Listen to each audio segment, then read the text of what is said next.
Recognize her? Should I? That's little Mo Connolly. Probably just about the greatest tennis player in the whole world.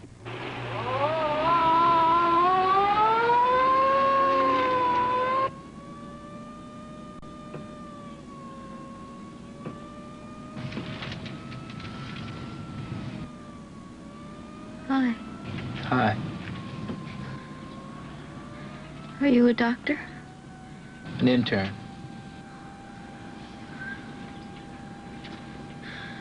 How bad is it? You're gonna be fine, just fine. I bet you're a good doctor.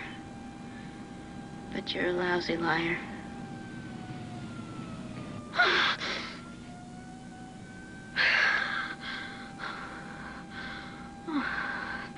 Mom, listen to it. It sounds so pretty. Remember the Wimbledon ball? They played my song. Unforgettable. So pretty.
Maureen, you're fighting the anesthetic.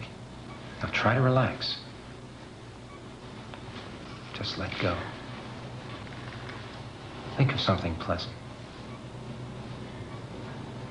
One of the happiest times of your life. I know there have been many. Let go.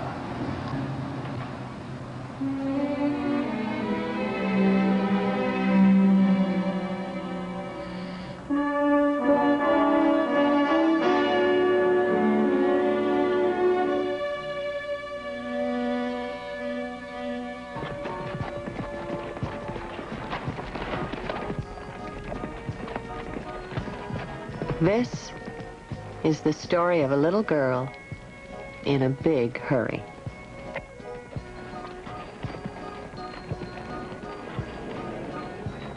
Hey, take it easy. Stop. Honey, this is a 25-cent pony ride. You're not booting home a Derby winner?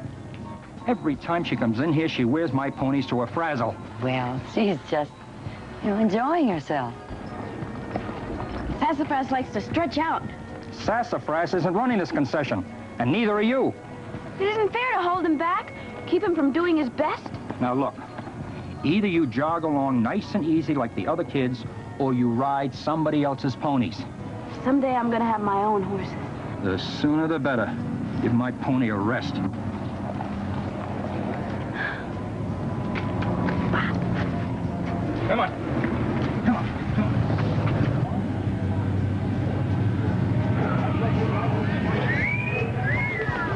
Maureen, come on.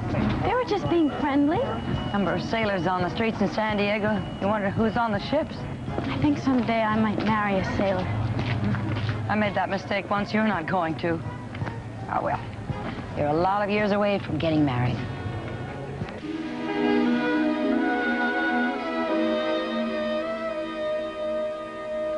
Jess?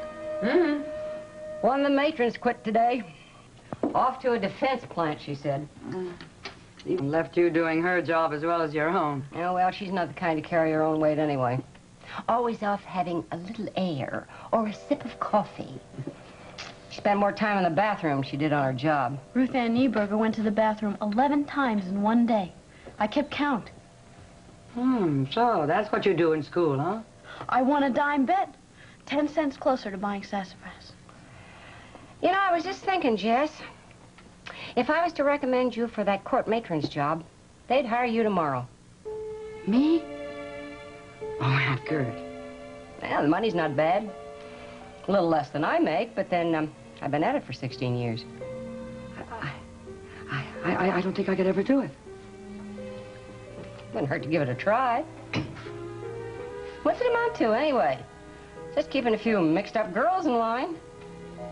Terrifies me just thinking about it. I'd be hopeless. If I can do it, you can. Oh, no. No. Wherever you are and whatever you're doing, you're in charge. You see, I don't have your kind of strength. People seem to sense that in me, even children. Yeah, you can make people think what you want them to think. 16 years ago, I was scared, too. I wish I were doing more to help pay the bills, Gert. You know, it's not right you carrying as much of the burden as you do. No burden. It's just that however much money we've got coming in, we can always use a little more. Well, let me think about it.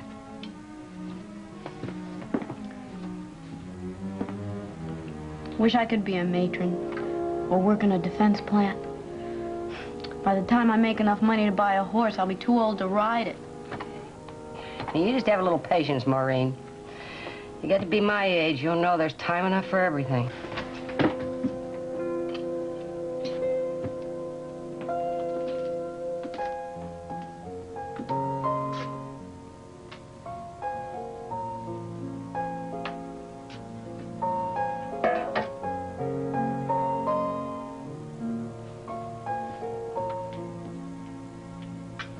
I'll do the dishes, Mom. Oh, all right. Oh, don't forget your rings. Save the potatoes. I'll use them in a stew tomorrow. Okay. You have such pretty hands. Oh, I hate them. Weak little baby things. They kept me from what I was born to do. Hey, Mom, I just wish I could play piano half as good as you do. You imagine a grown woman with hands that can barely span an octave. I was going to be the best. The very best.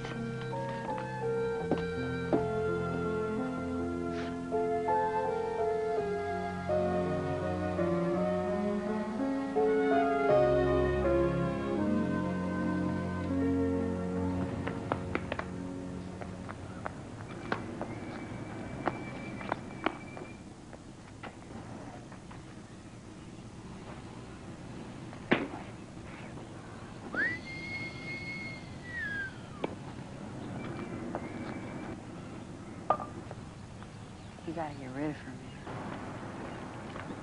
Hey, come on. We're just getting warmed up. Why don't you go find something else to do? Because we're playing ball. My dad says we shouldn't let you in the game. Suppose you got hurt. When I didn't play so good, you never worried about me getting hurt. Okay. Okay. I will find something else.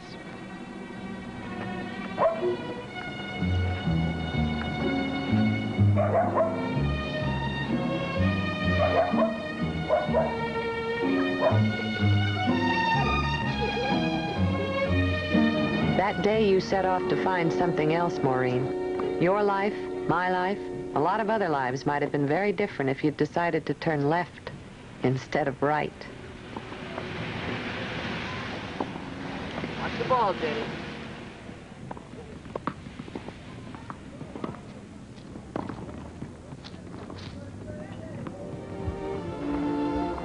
Little help, please. Thank you.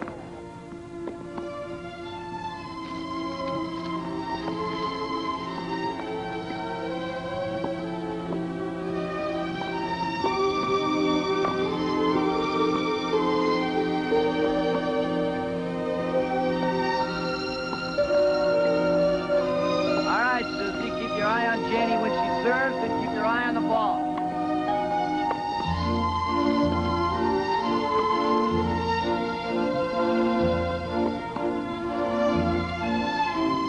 Try it again, Jane. Toss the ball a little higher when you're serving. Once more, Jane. That's good. Now take the net. That's better. Come on, Susie, move. Susie, you're falling asleep out there. You want to make yourself useful? Shag balls for me. I'll let you hit some later.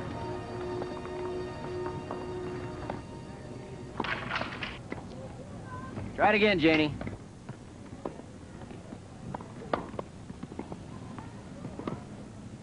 That's good. Oh, Susie, come on, move. That's better. Try it again, Jane. Come on. You're going to sleep out there. Okay, girls, that's it for today.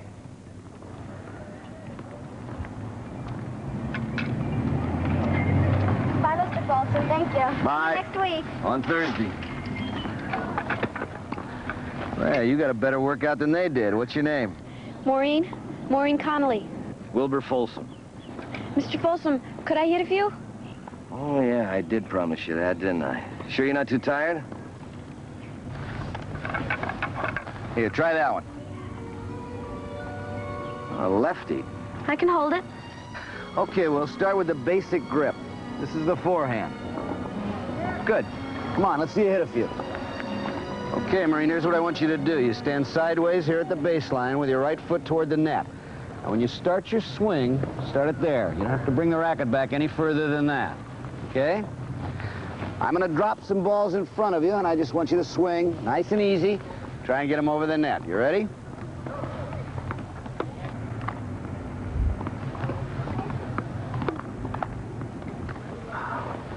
Take it easy. What's wrong with me? You're pushing too hard. You can't expect to just pick up a racket and hit it like a pro the first time. Give yourself a chance. Here you go.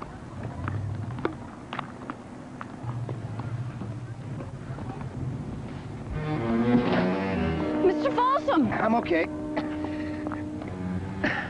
Sometimes if I move too fast, the hinge locks.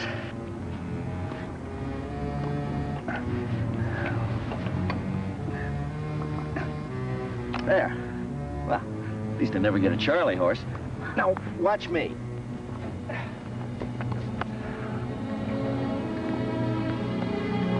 Here. You have to loosen up. It's nice and smooth. It's like netting a butterfly. You try it.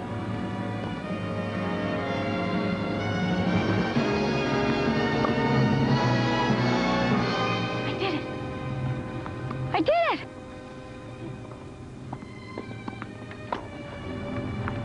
I did it.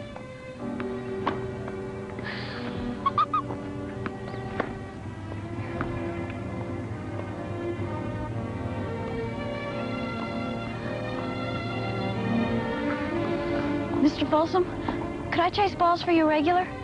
I couldn't pay you much. Oh, just let me use a racket. Teach me. Please? Okay. Drop around tomorrow afternoon.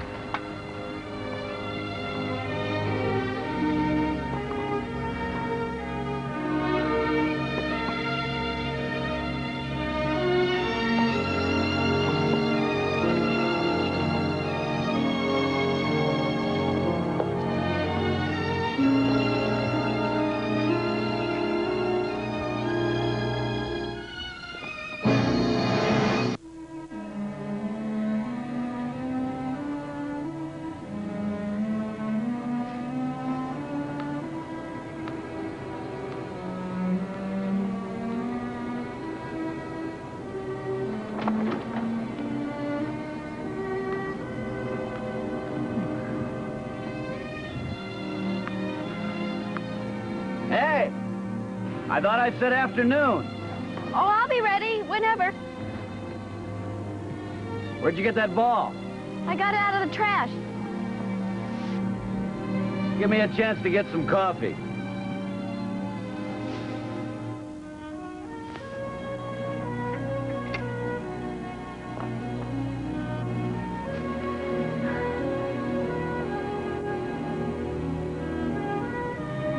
Here, try this. Thanks.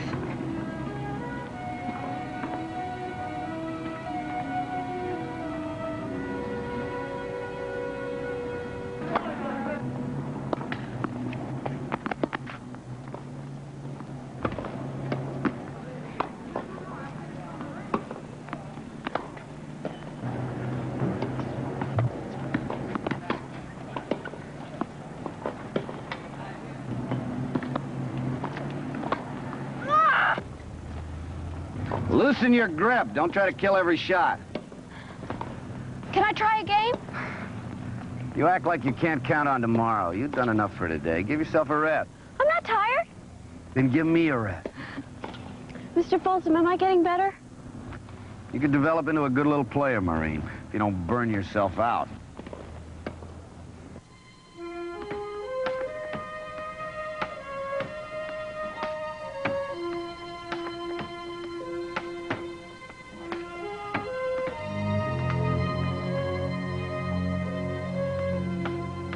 Look at that.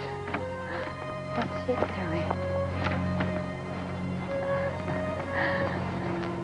Maureen! What are you doing out here in the dark? I'm practicing. Practicing what? To be an owl? What's that supposed to be? A tennis racket? Sort of. I made it. Let's say hello to Mr. Burst. Hello? Hi. Big girl like you ought to be inside helping her mother instead of out here playing games in the dark. Gus is taking me to a movie. Honey, you better stay inside with the doors locked till Aunt Gert gets back. Okay. Have a nice time, Mom. It's an Esther Williams movie. Hey, you want to go in for sports, kid? Take a lesson from her. $1 million a year just for swimming back and forth in the pool, and she don't even get her hair wet. Night, Maureen. Night, Mom.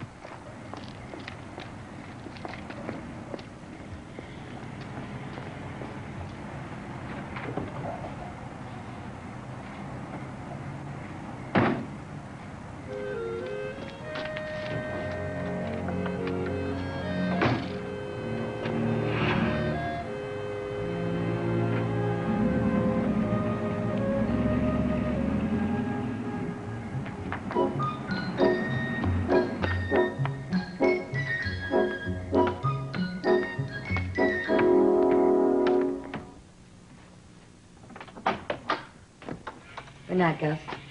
Night, Jess.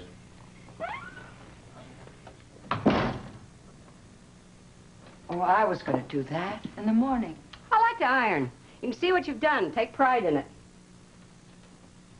Maureen, all right? Oh, all of a sudden, she wants to know why she's left-handed. Can you change from being left-handed to right? Do I know any famous people who were left-handed? Was their father left-handed? Ooh, the kid has more questions than the catechism. Have a good time? Must have been a sad movie. No. It was a comedy. Gus has a way of saying things. He doesn't mean to hurt.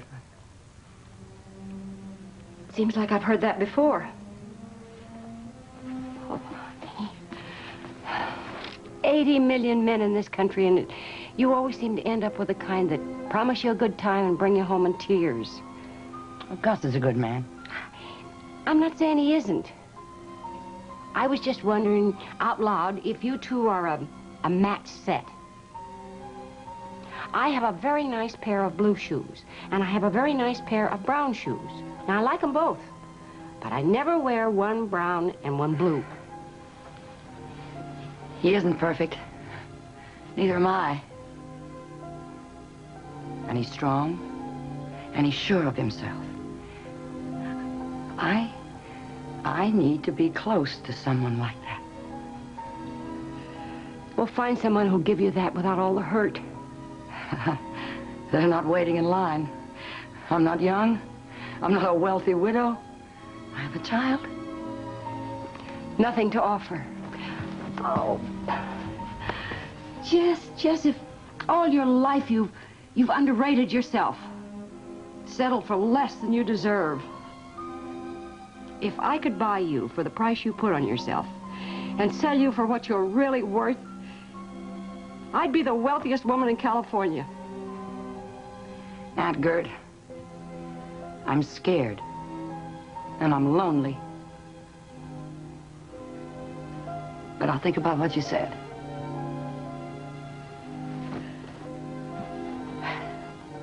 You know, when you're young, you make promises to yourself. I swore that if I lived to be 100, I would never become an irritating old meddler. And here I am. What you don't know when you're young is how hard it is to draw a line between meddling and caring.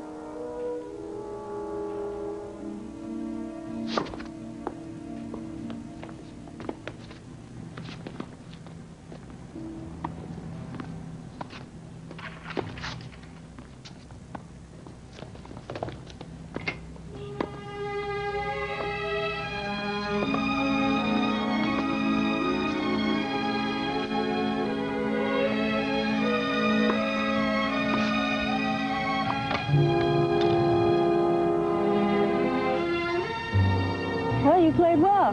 Thanks. Thanks a lot. I'll see you tomorrow? Sure. What time? 1? Fine. Bye-bye. Bye. All right, now, what are you up to? I want to play with my right hand. You were doing fine left-handed.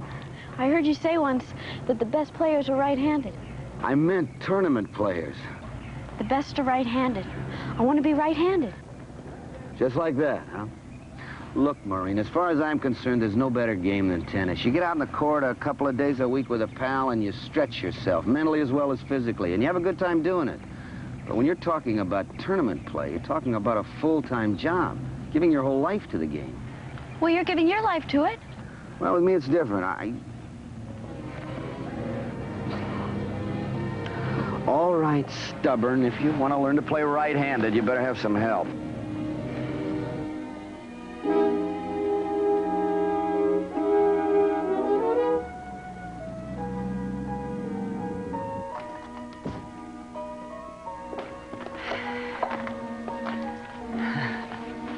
Gus, it's late. So, when do I get my answer? Please, don't push me. Jess, time's running out. You see, it's not just me. I have to think of Maureen.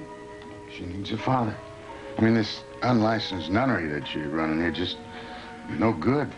I mean, how old was the kid when Connie moved out? Nearly 4. A couple of years after that, he's had it in the head on somewhere in Texas, so Maureen doesn't even have a part-time father. Gus, I'm weighing everything you've said to me. I just can't be rushed.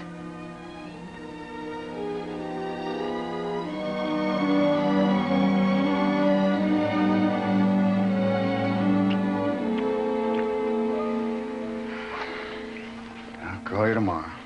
Good night. Good night.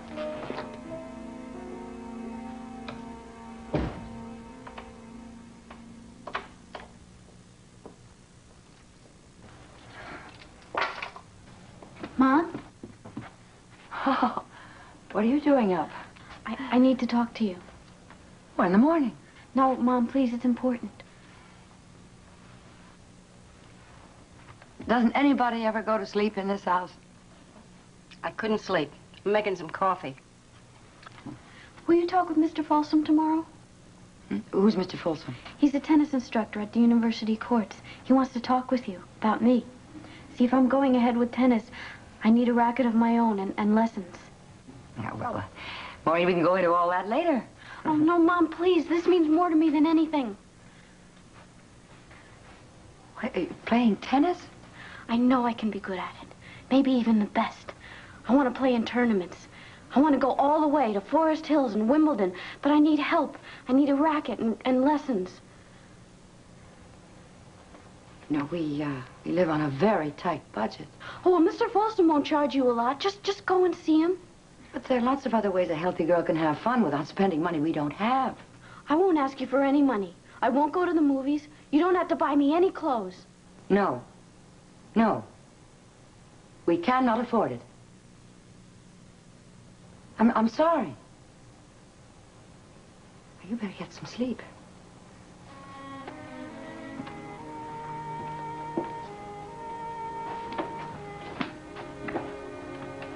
Jess. Jess, come here a minute, please. I can find the extra dollars. No. It's not the money. If she wants to play tennis, for fun, enjoy herself, fine. But this business of dreaming of tournaments and all those places she was talking about, she's just asking for disappointment, heartache. Maybe. I hope so. You know, and the higher they are, the louder the crash when they fall. You're not thinking of Maureen. I want to protect her. She has the strength to face anything that comes. Disappointment or success. Oh, Jess, give her the chance. Can't we talk about this in the morning?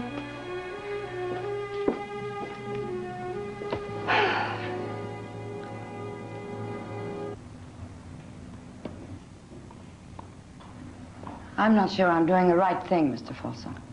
Encouraging Maureen. You got something against tennis? No, I don't know much about it. I mean, it always looked like a pleasant game. But Maureen is so intense. Yeah, I've noticed.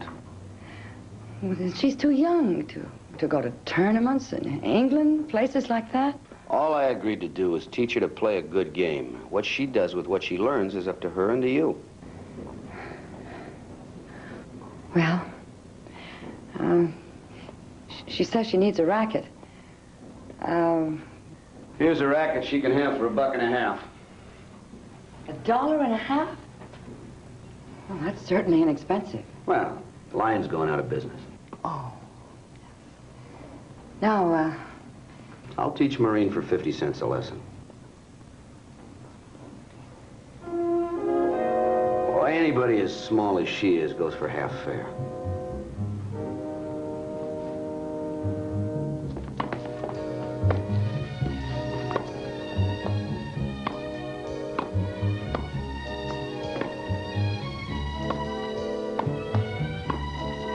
So the half-price student insisted that Folsom work her twice as hard.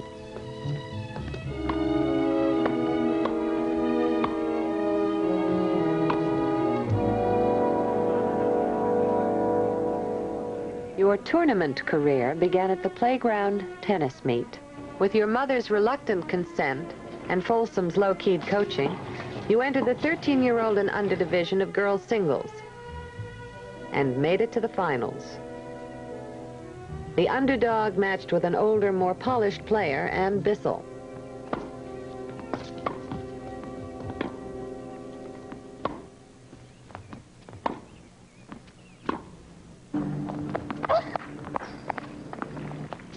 Love 15.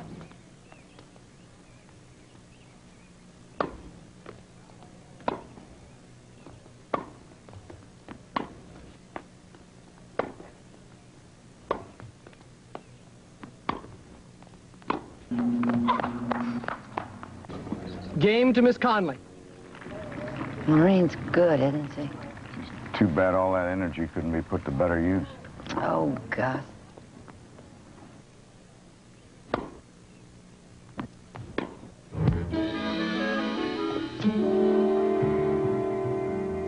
Bissell's been measuring her. It's taken her a few games to figure out Maureen's weakness.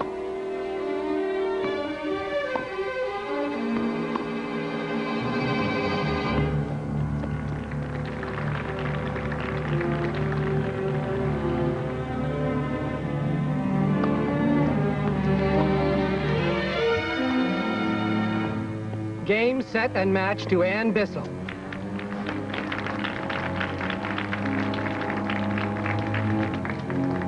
Nice match.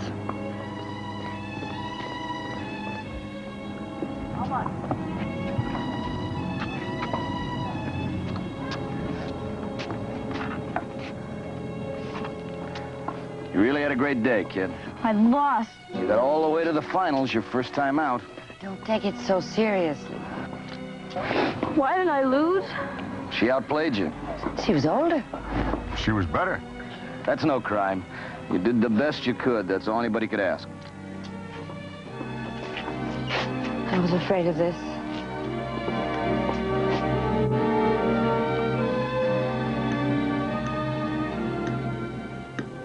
You got to learn to put first things first. I mean, you don't go into mourning just because you lost a lousy tennis game. Day after tomorrow, nobody's going to know or care who won or lost. I care. Take the racket away from her for a while. Oh, now, Gus. Look, if we let her get it in her head that tennis is a way of life, we'll all pay for it later on. You want to live on the courts, kid, arrange to be born rich. Mom, why can't you and me talk about this later? You know, maybe we should. If I'm going to be the man around here, I mean to say what I think. And when it comes to bringing up a kid, you and me got to be in agreement 100%, Jess. Maureen, you know, I was going to tell you after supper. Mr. Burse, Gus, and I are getting married. When? First of the month.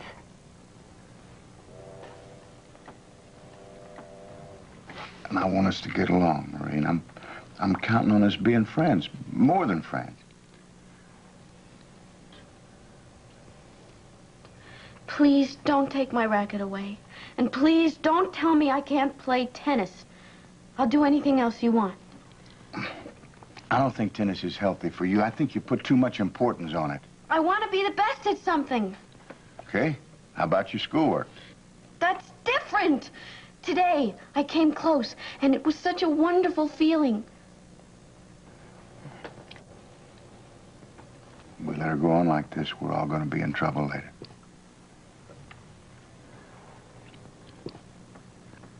Take the racket away.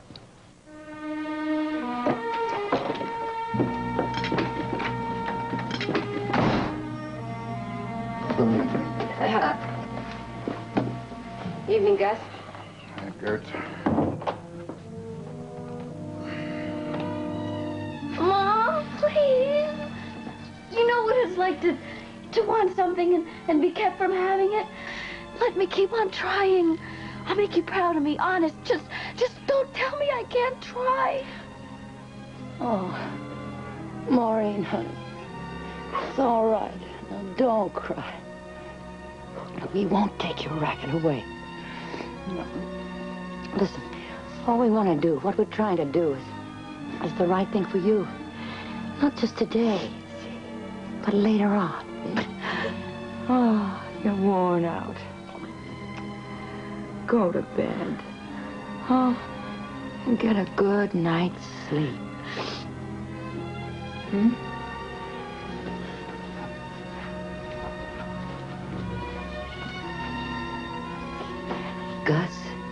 Gus is a good man. Good night, Mom. Good night, darling.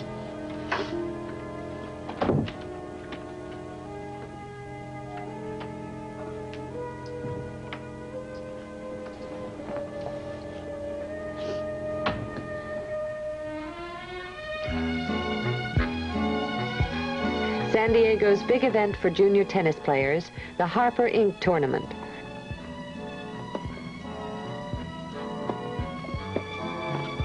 How do you do? How are you? Hello. How are you? I'll Good be to right see back, you Jess. Al, Sophie. Hey, Wilbur, how are you? Of course, I read your column in the Union. I knew you were still alive. Or I have a dependable ghostwriter. What are you doing here? Aren't the ponies running at Caliente or Del Mar today? Hey, I write about other things than races. I'm a tennis buff, too, you know. I like it a lot better than he does. I understand one of the girls in these finals here is great. Ann Bissell. What about the other finalist? Name of Conlon, I think, something like that. Her name's Connolly, Nels. I think maybe you might want to remember it. The match is starting. Connolly. 6 months and 600 hours of practice later, you won a second chance against the elegant Miss Bissell.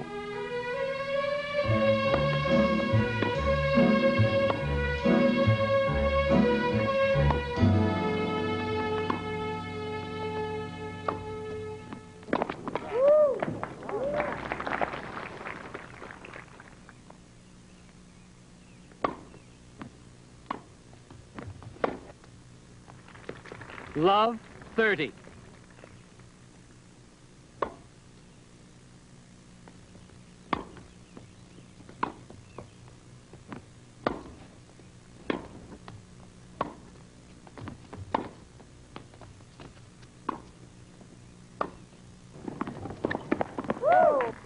Game, Miss Connolly. She wins the first set, 6-love.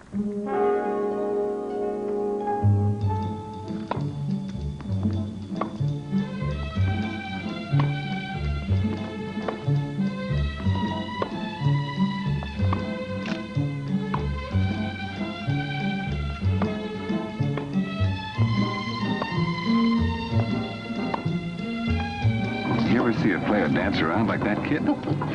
Looks like somebody tatted you on the wrong horse, my love.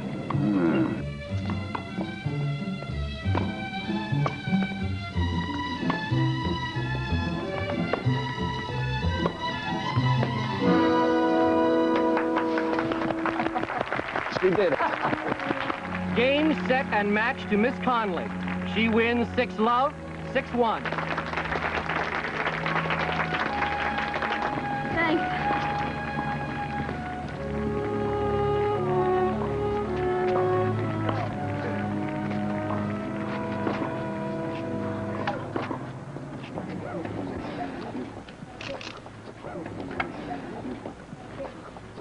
Maureen, some people over here that want to meet you. My name is Nelson Fisher. Hi. Nelson's a sports writer for the San Diego Union. Oh, I've seen your picture. Well, I feel a lot of people are going to be seeing your picture. Oh, this is my wife, Sophie. I've always said that the rarest things come in little packages. Have you entered her in the L.A. competition? No. What are your long-range plans? Well, we haven't done any planning beyond maybe beating Ann Bissell. Well, I think she's got what it takes to go the distance. Of course, she's going to need guidance and support. Maureen, anybody ever call you Mo for short? Sometimes at school. You know, the battleship Missouri was called Big Mo. Now, I'm going to tell the world that that old battleship doesn't have the drive or the firepower of San Diego's Little Mo.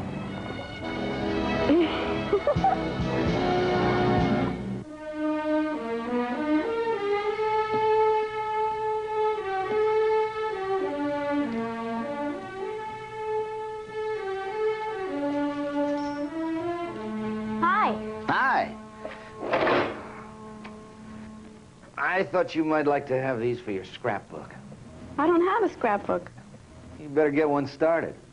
Oh, and here's a complimentary membership in the Balboa Tennis Club. Wow, for free? Boy, that's nice. But I don't really need it. Now, take it.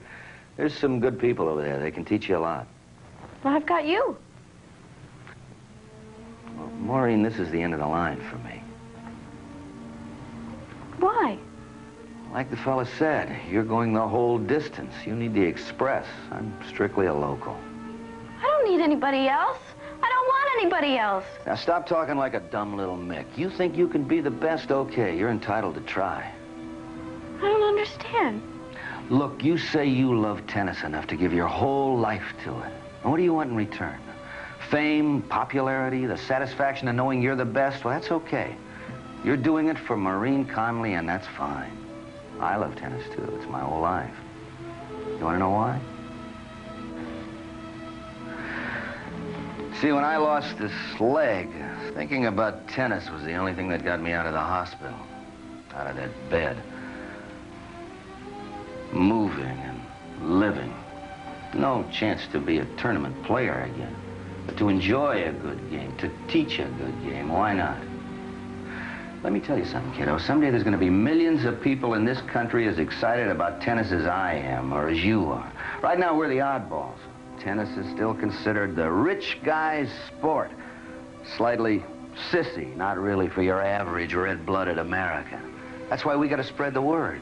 We got to fight for better courts and more instructors, and to try to get the Parks Department to spend 1/10 on tennis what they lay out for golf. The way I see it, my job isn't to go the whole distance with one kid, or even two, or a dozen. I want hundreds of kids, maybe even thousands, to be a little healthier and a little happier because of tennis. Because of me.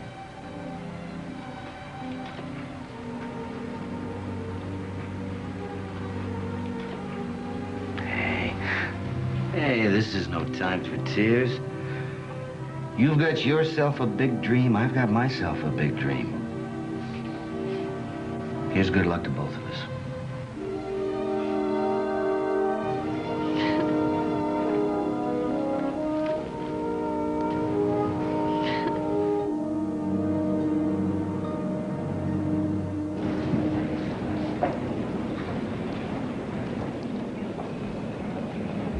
Bus departing for Los Angeles. Now loading. Jess!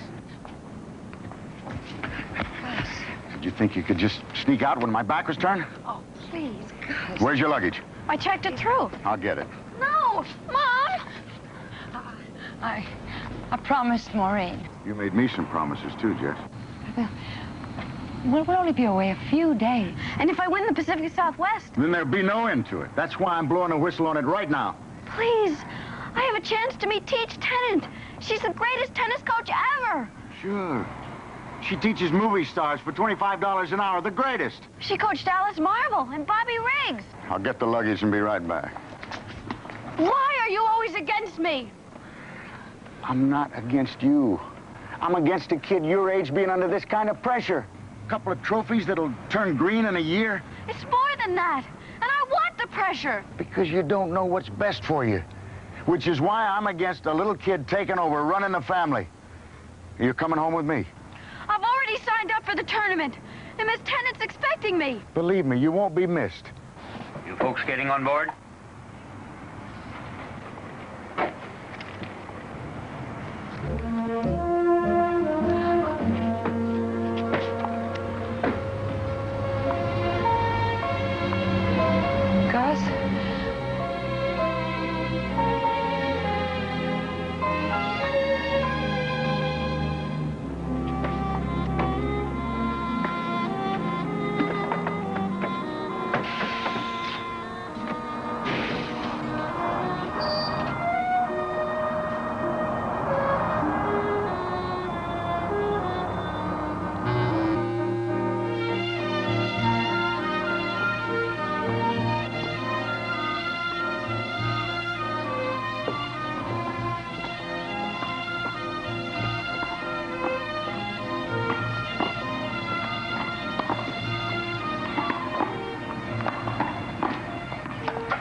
We don't belong in a place like this. Well, everybody seems friendly. We're in way over our head, Maureen. Gus is right. It's time to turn back. Mom, we can't just walk out now. Come on.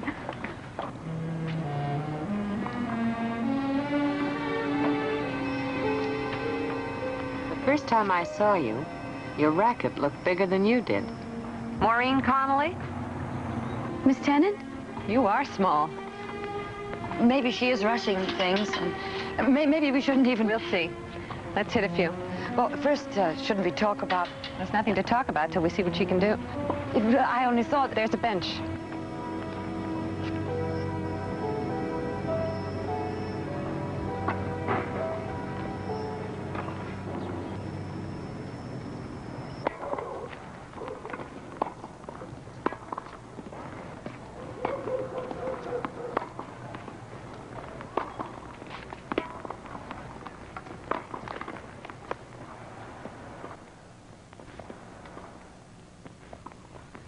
Let's see your service.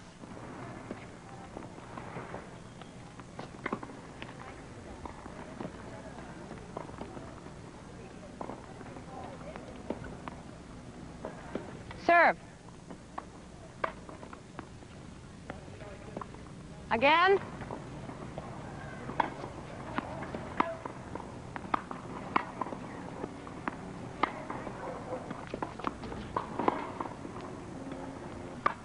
I want to see some more of your ground strokes.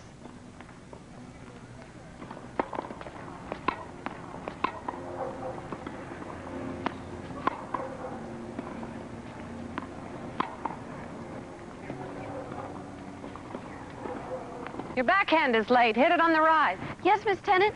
You playing the Pacific Southwest? In the 13-year-old and 15-year-old and under division. I'll be there, if you make the finals.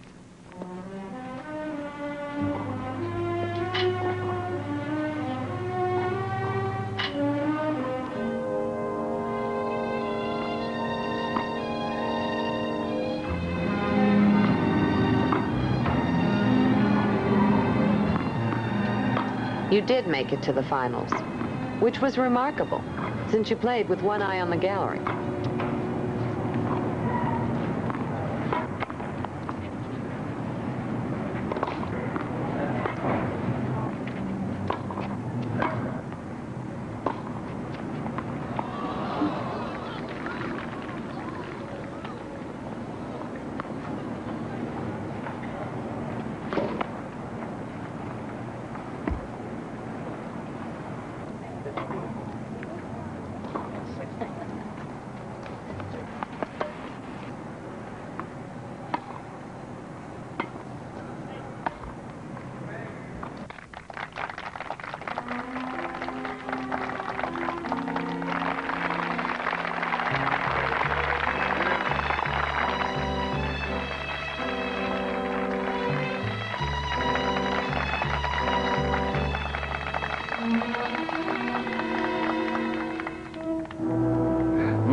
You get better every match. Hey, you know the way you were playing this afternoon? You could collect trophies for all the junior divisions.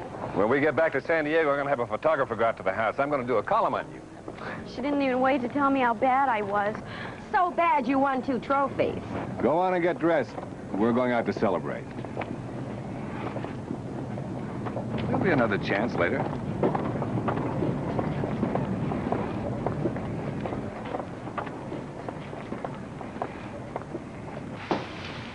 Congratulations. You were lucky. Some very sloppy playing. Your service is awkward, weak, you're afraid to play the net, and you're a sucker for a drop shot. Still, apparently, you do listen. Your backhand was better. Thank you, Miss Tennant. You have to go back to school in San Diego? Yes, Miss Tennant. All right, you'll spend every weekend up here with me. When school's out, we'll really get to work. Miss Tennant, I hear you charge as much as $25. There will be no charge. But here and now, can you accept the fact that I know what's best for you? Oh, yes. A few rules. No swimming, uses the wrong muscles. No snacks or rich foods. And most important, you'll be at the club to practice, not to play. No matter who invites you, you refuse. Clear? Obey the rules, we'll get along fine. Break even one of them, you'll be on the bus back to San Diego within the hour. I'll see you next weekend.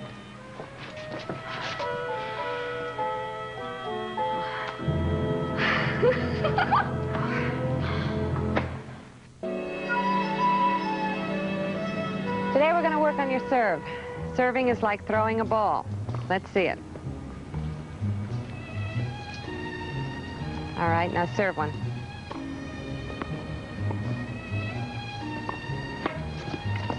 Shoulder coordination is bad. I'm really a left-hander. I know. Here, we're going to take these old rackets. I want you to throw them one at a time and pretend you're serving. Give me your racket.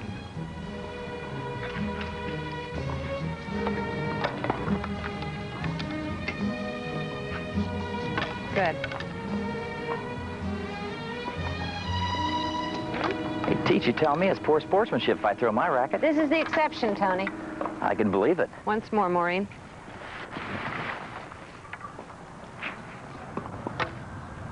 So, teach, new protege? She has possibilities. Hi, Maureen. I'm Tony Trabert. I know Mr. Travert. Maureen Connolly. Nice to meet you. Hope to see you again soon. Keep practicing, okay? Okay. Bye-bye. Bye, nice to meet you. Thank you. Let's try that serve again. Remember the throwing movement.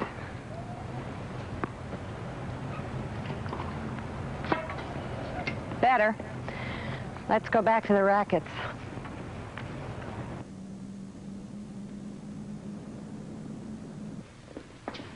I won't be late. We should get to bed soon anyway. Early start in the morning. Have a good time. Are you all right? I'm fine.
Morning, Maureen.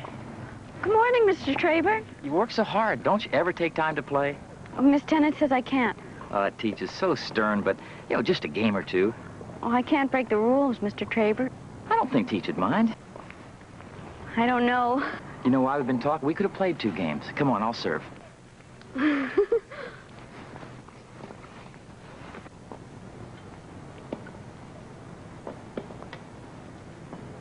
Okay.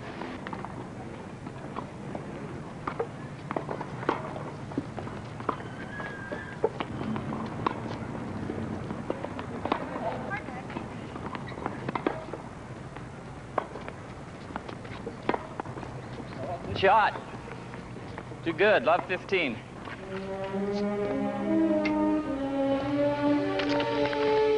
Your ticket to San Diego. Oh, Tease, that's not her fault. It was my fault. Miss Tennant, I'll drive you to the bus. Teach, it was my fault. It wasn't her fault. please, Miss Tennant,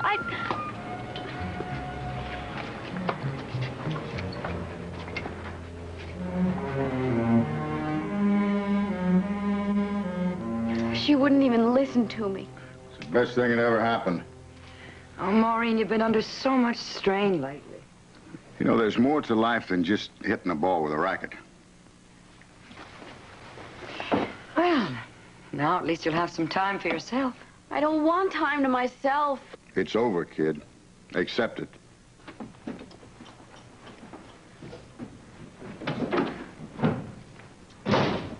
You ought to send Tennant a thank you note.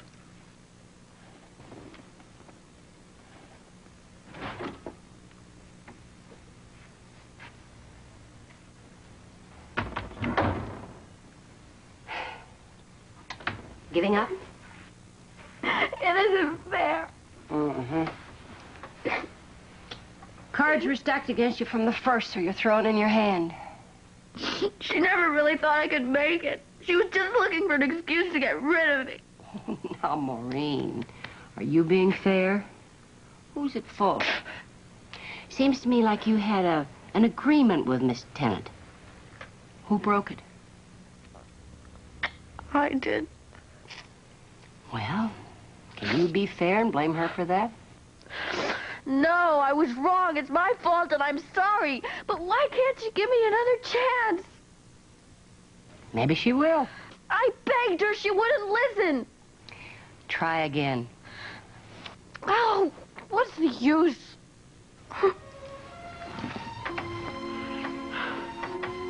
You really want her to take you back? Yes! Well, don't lay there feeling sorry for yourself. Fight for the chance. Honey, you're not licked till you think you are. A loser isn't somebody who gets knocked down. That happens to everybody. Loser's the one who doesn't get up after the first time. Maureen, you're not a loser. What can I do? Well, if it was me, I'd write to Miss Tennant. Level with her exactly how you feel. And I'd keep writing to her till I got an answer.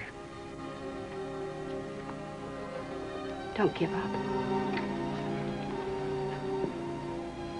Don't give up. That's my girl. My girl. That's my girl.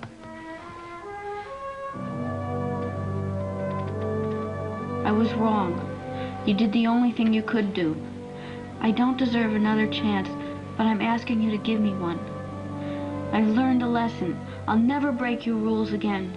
You are the one person who knows what is best for me, always. Please write and say that I may come back. I will always be gratefully yours, Maureen.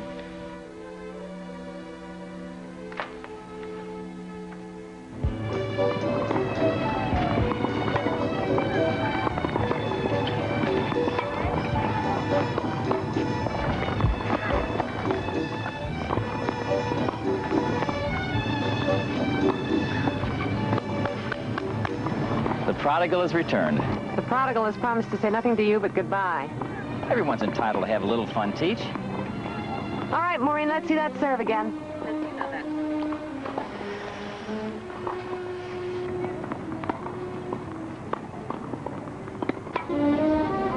Maureen.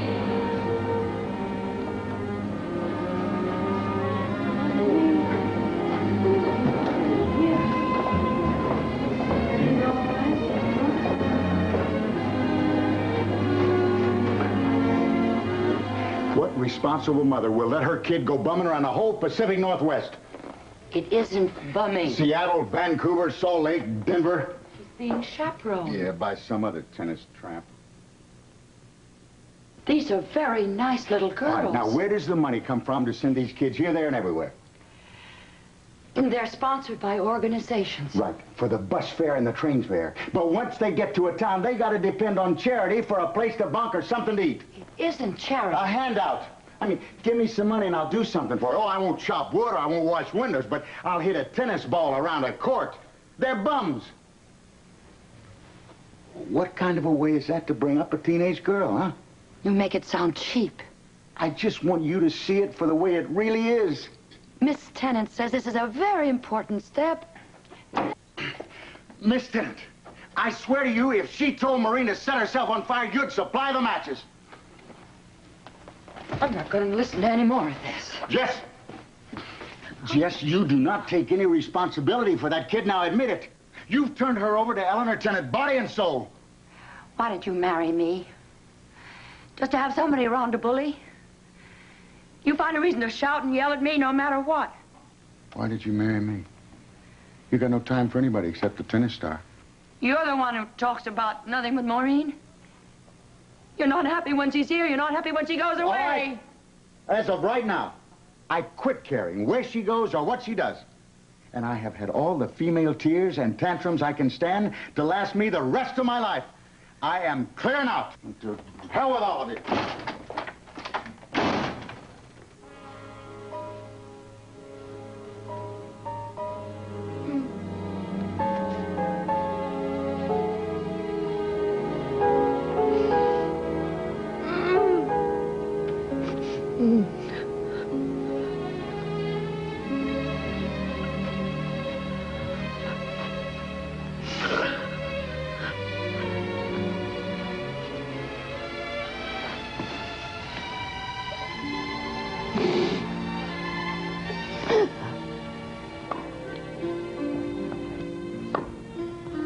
The tour was a chance to test the new game I'd given you. You passed the test. It was Little Mo all the way, everywhere you went.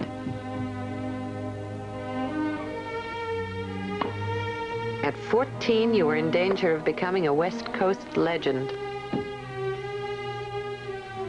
Time to move for national recognition at the Junior Nationals on the Philadelphia Cricket Club court. In the finals, you faced Laura Lou John, making her 5th appearance there. Runner-up the last 2 years, everybody's favorite. Well, not everybody's. Linesmen ready? Players ready? Play.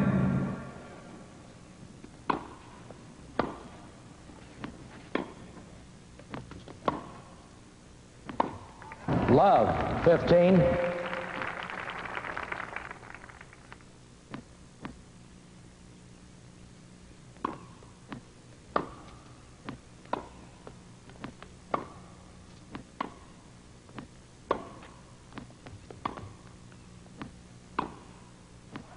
Love, 30.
Game, set, and match to Miss Connolly. 6-4, 6-3. So at 14, you were the youngest winner in the history of the Junior Nationals.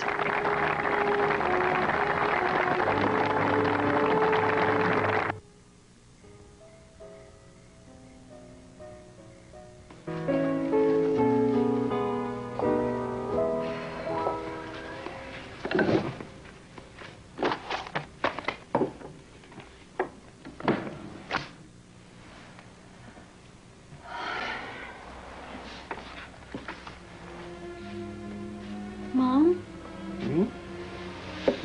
Are you upset about me going on the tour with Nancy? Huh? Sounds lovely. Ojai, Santa Barbara, Pebble Beach. Something's bothering you. Oh. Please, can't you tell me? Mom, come on tour with me. Oh, you know we can't afford it. We'll manage it somehow. How? Well, you don't need me tagging along this time anyway. All right. You don't go, I won't go. You don't mean that. We haven't spent any time together for too long. Maureen, I'm not going to let you do this. I want to. But there are other tours. Yeah, but there's so many things we've been putting off. You know, in my whole life, you're the only good thing that's ever happened to me. Mom. Oh, it's true. Everything else has gone wrong. I'm like a kind of jinx. My music, your father and I, Gus. Oh, poor Gus. But you're different. You're special. I wouldn't want to jinx your first really big tour. Mom, whatever I do, whatever I've done, it's because I want to be the best at something. To make you proud, to please you. You have, Maureen. Now, you're going this time on your own, and that's final.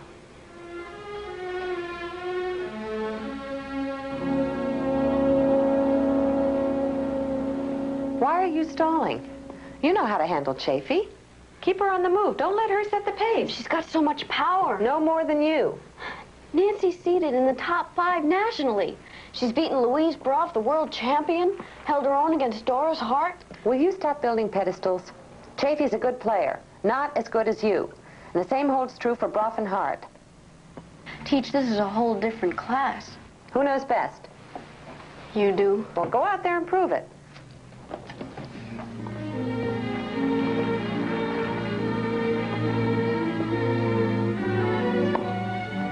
The matches against Nancy Chafee honed your tournament play till it was razor sharp.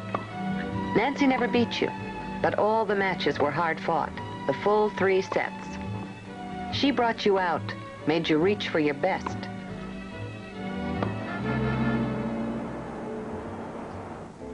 Philadelphia first, and the Maidstone out in Long Island, the ELTA in South Orange, the Essex.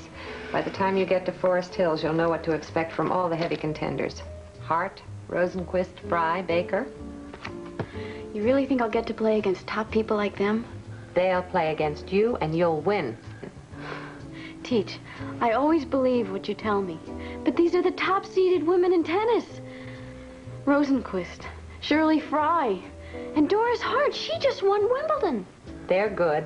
You're better. Start believing it. You'll have all summer to convince me. No, I won't. I'm not going with you on the tour. Teach. My sister's dying. There's not much I can do for her except be with her till it's over. That could be tonight or 2 months from now. I've talked to Nelson and Sophie. Sophie's agreed to go with you. Well, I love Sophie, but it won't be the same. Teach, I don't know if I can do it without you. There's another possibility. You're only 16. We could lay low, make our move next summer. Well, it scares me to think of being back there without you. But it scares me even more to wait. See, if I'm going to do something, I want to do it now. Whatever you do when I think you're ready. Of course. But you see, ever since I started playing, it's like I've been on a schedule. And if I get behind, I'll never catch up. I said you're ready. Make your move. I just wish I could get over the feeling that time's running out. In those first 2 tournaments on the Eastern Swing, you just managed to squeak by. Then at Maidstone against Pat Todd, you went completely out of control.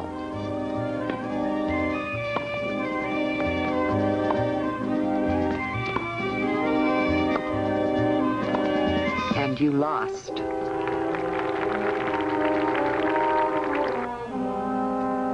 The next week, playing for the Eastern Lawn Tennis Championship, Pat Todd swamped you again.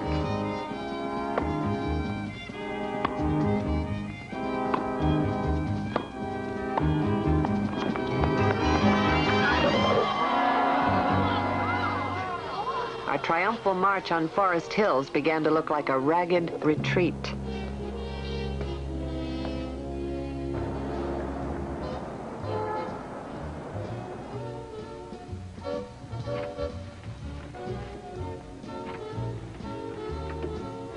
What are you doing up? I'm so bored. The doctor said for you to stay off that ankle for 48 hours. Now you get in bed. What's that music? They're holding the tournament ball downstairs. I had 3 invitations to that. I never seem to have time for boys. But when I do, this happens. Well, I'm sorry, Cinderella. I cannot get you to the ball. But I am working on a very nice surprise for you. You can be all right here alone. Sure. You stay there in that bed. Okay.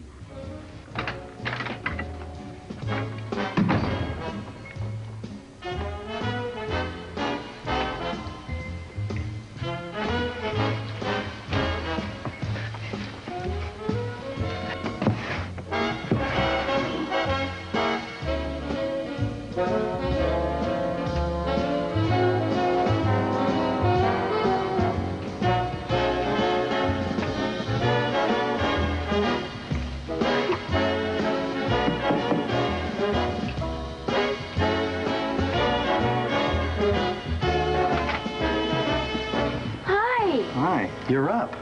Well, sort of. Well, thank you for the carnations. Oh, that's okay. Listen, should you be moving around like this? Oh, Have to do it sometime. I've been at the dance downstairs, real dull. Oh. You know, the music sounds better up here. Yeah. Yeah. Do you know how to do this? Oh, sorry.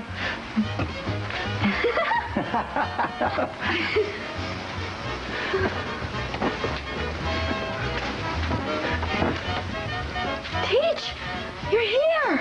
And high time. Well, Miss Tennant, this is Ben. Hello, Ben. Hello, Miss Tennant. Goodbye, Ben. Into bed. Teach, Into bed.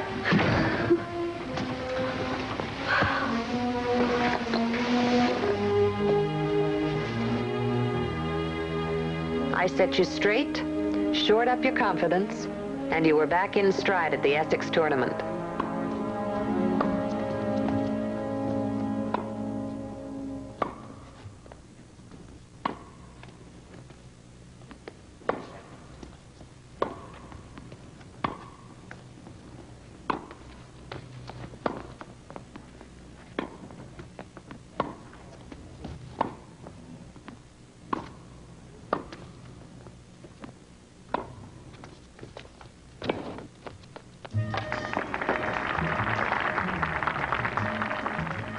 You eliminated Beverly Baker and moved into the semifinals, competing against the new Wimbledon champion, Doris Hart.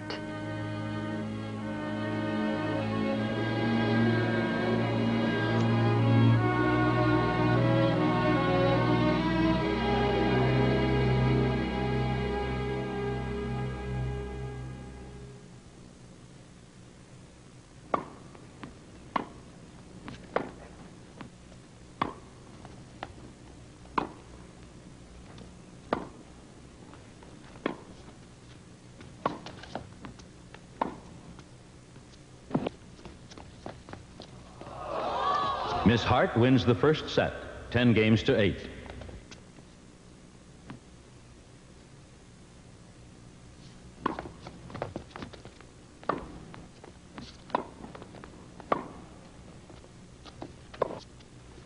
Game, set, and match to Miss Doris Hart. She wins 10-8, 6-3.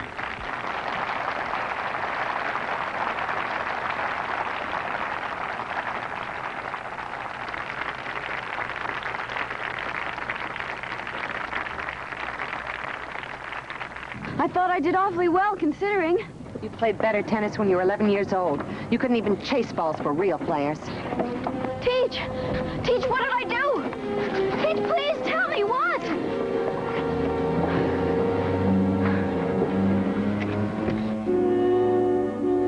Forest Hills, the best of American tennis. For all tournament players, the top of the heap. Game, set, and match. Miss Connolly.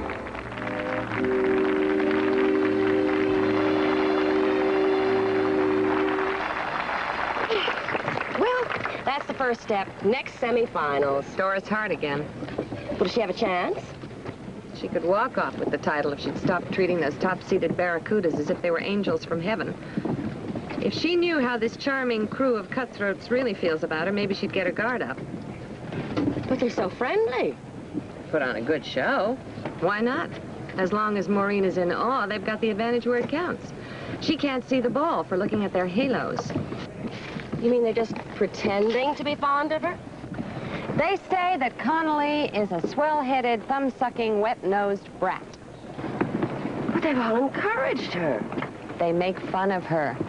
They tell everyone that she had to bring 2 grown-ups along to heat up her bottle and change her diapers. I hear they've made a pact. Whatever else happens, they're going to run her butt out of tournament tennis and back to the playpen where it belongs. Well, that's what I heard. They're gonna knock my butt right out of tournament tennis. And all the time pretending to be so kind, so considerate. Bunch of two-faced liars. Hello, Teach? Yes? I have to talk to you right away. Not tonight. And I won't be there for the match tomorrow. Well, you have to stay. I've got a reservation on the first plane to Boston in the morning. Teach? If you have anything new to say to me, come to my room in the morning. 8:30. But why? Why are they all against me? me? Because you had the brass to challenge them. They've all had hundreds of challenges. Not from anybody who's just 16. They're going to finish you off because they can't stand the idea of anybody so young being where they are. I thought they were my friends. You don't make friends by crawling, begging. Let them crawl to you. I don't know. This is it, Connolly. Grow up. It's now or never. I know you can go out there this afternoon and win. You know it, too. So unless you want to trade in your tennis court for a playpen and your racket for a rattle, take your thumb out of your mouth and start playing tennis. Are you still going to Boston? I think I'd rather stick around and watch you win.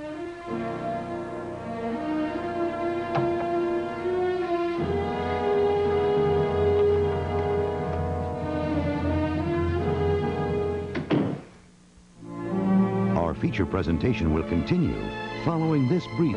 Ladies and gentlemen, this is the semifinal match of the United States Lawn Tennis Association's Women's Singles Championship. On my left, former national junior champion, Miss Maureen Connolly.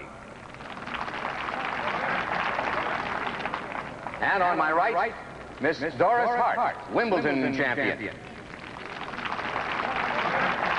Miss Connolly won the toss and is elected to serve first. Linesmen ready? Players ready? Play.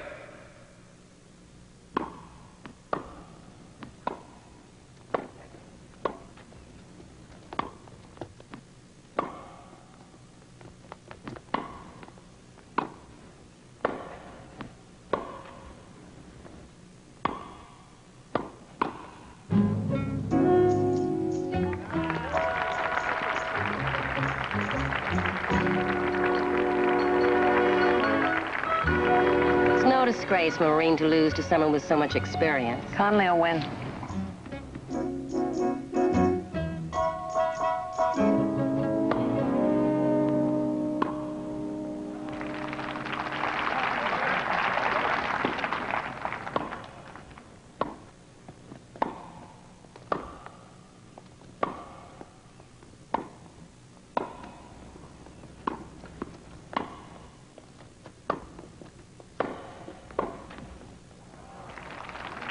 Game to Miss Connolly. Miss Hart leads 4 games to 1, first set.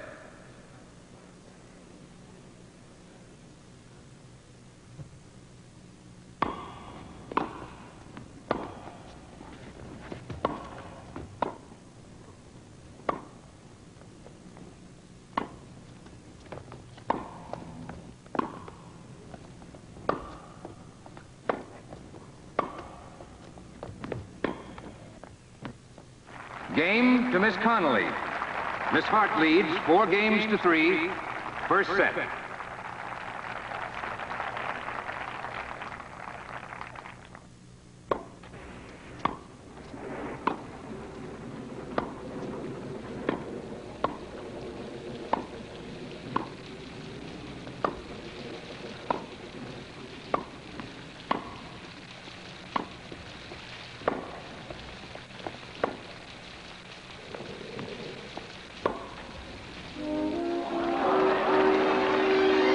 Game and first set to Miss Connolly. 6 games to 4.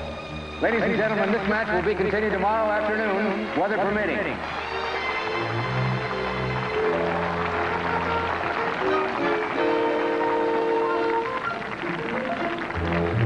Run my butt out of tournament tennis.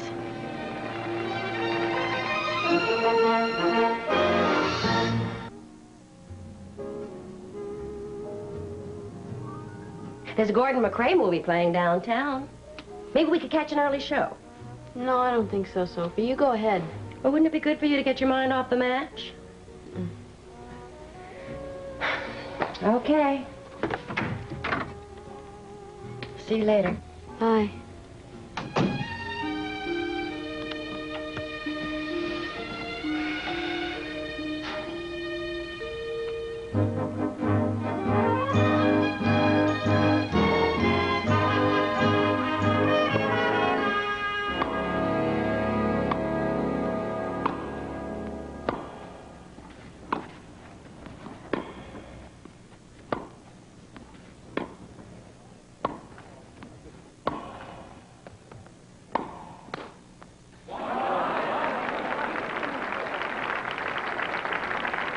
Game to Miss Connolly.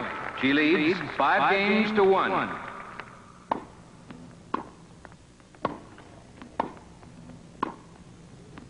Game to Miss Hart. Miss Connolly leads 5 games to 2.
Connolly. 6-4, 6-4.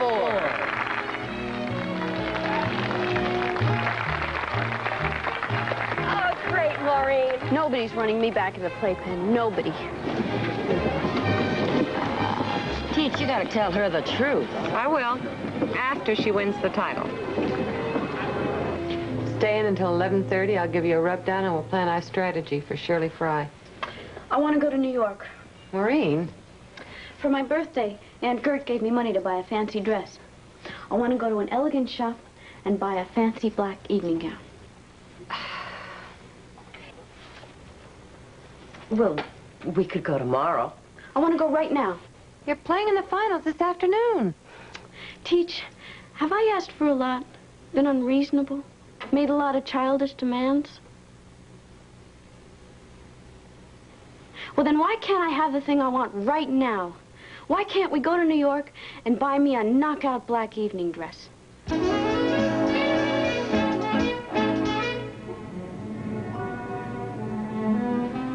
I am sorry. I have nothing that would be suitable. Can you recommend another shop? We haven't got time for another shop. I thought everybody in New York wore smart black evening dresses. I thought the stores were full of them, and I can't find even one. Well, what about this one? No, I want black. I do have one style, but it is too mature for you. Can I try it on? If you like. Come with me.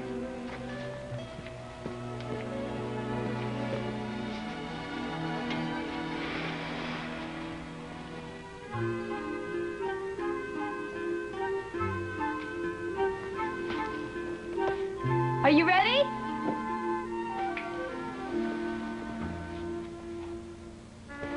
Well?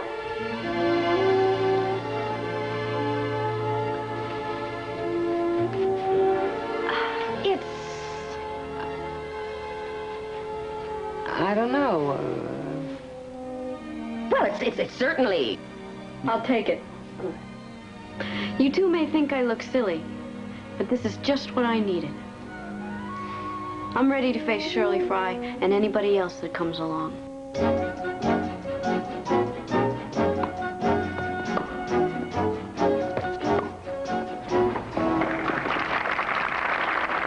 Game and second set to Miss Fry. 6 games to 1. Ladies and gentlemen, there will be a 10-minute intermission.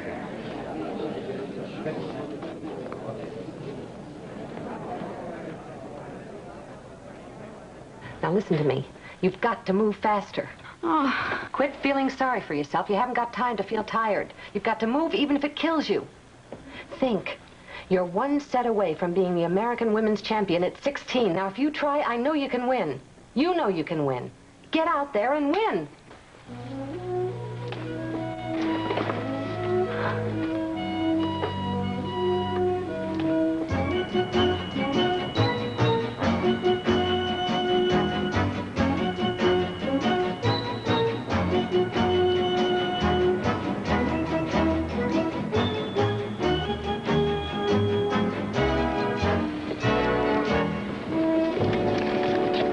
here. What's up? She's all right.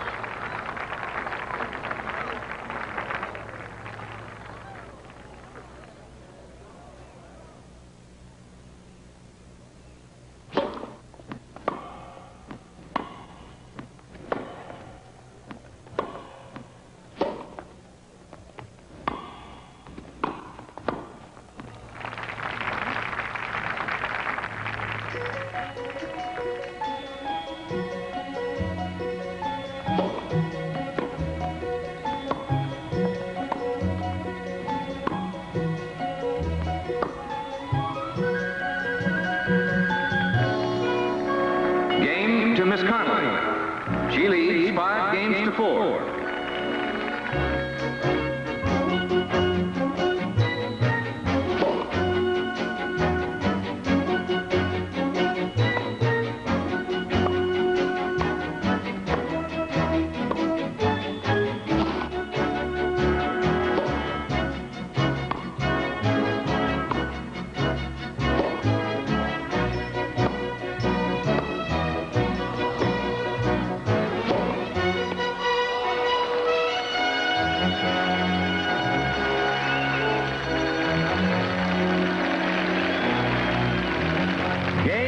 Set and match. Miss Connolly, the new American women's champion at 16.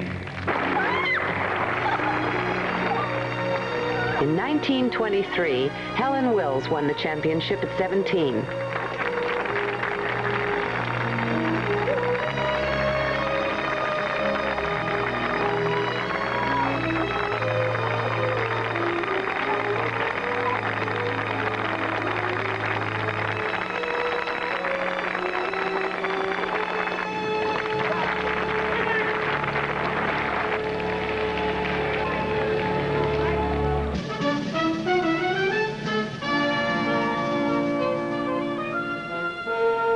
Wimbledon is a municipal borough of Surrey, England, and a residential suburb of London. Since 1877, when the first championship tournament was held here on the grounds of the All England Lawn Tennis Club, Wimbledon has also been the ultimate goal in world tennis. 7 years after the championships began, Maud Watson became the first women's champion, winning from a field of 13 players. The first American to win the title at Wimbledon was an 18-year-old California woman named Mae Sutton. She carried home the trophy in 1904.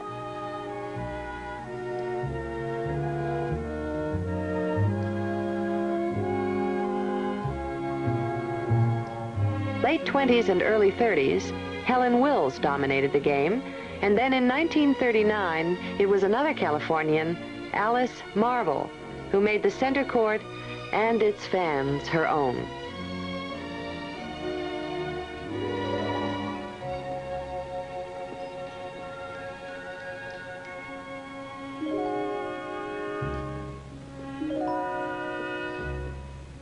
Now, in 1952, Maureen Connolly was at the cherished spot, 17, hoping she could add her name to the golden list.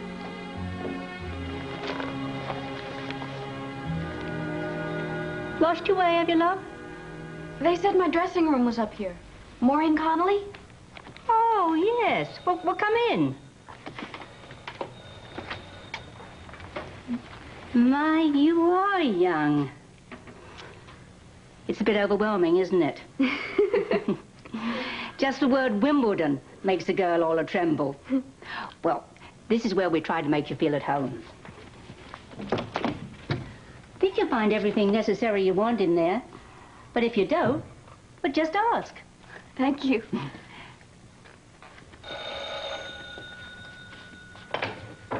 Hello? It's someone asking for you. Who's calling, please? It's the press. They want to know when you're coming out on the courts to practice. Soon. Miss Connolly will be out presently. Now, Shall I help you dress? Oh, yes, thank you. Ooh. What is it, love? That shoulder's a little stiff. I got chilled. Well, we'll have a nice massage for you after practice. Thank you. How about the sore shoulder?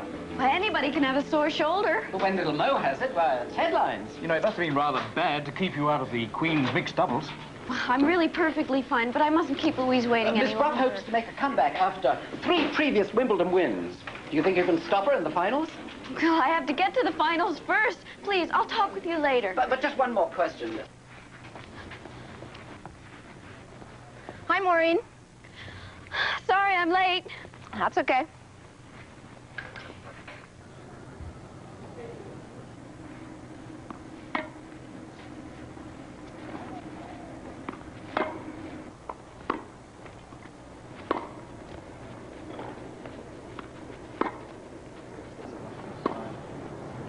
Excuse me.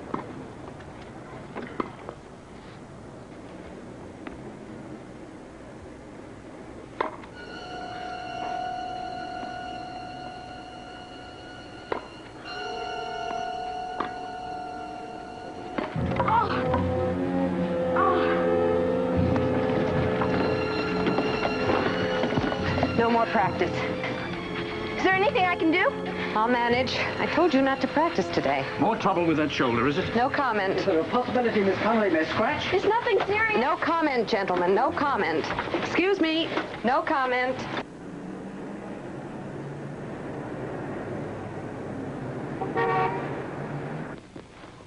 Make it dressed, Miss Tennant? Well, wait a minute. It's my shoulder. I think I have a right to know what's wrong with it. There's a torn muscle. Are you sure? Positive. Well, if it's a torn muscle, why doesn't it hurt when I hit a forehand or a backhand? Why is it only with an overhead? Continue to force yourself, Miss Connolly, and I will not be responsible. You might induce a total paralysis. Hogan says it's only bursitis. As I understand it, Mr. Hogan is a masseur, not a physician. All right, then I want to be examined by another doctor. That's your prerogative, of course. But I am confident that my findings will be supported by anyone who is an expert in this field. There's no need for another examination. We'll support Dr. Noy's diagnosis.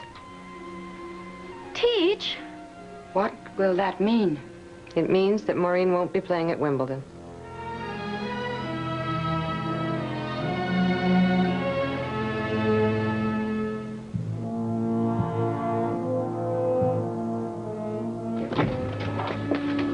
Teach. I've withdrawn your name.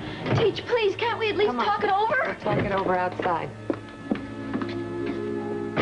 I can't quit now. I have to play. You can win next year. I know I can do it now. I have to do it now. And I know that if you play with that shoulder, you haven't got a chance this year, next year, or any year. Teach. The matter is settled. Teach knows best, and that's that. It's a rule that's worked pretty well for you so far.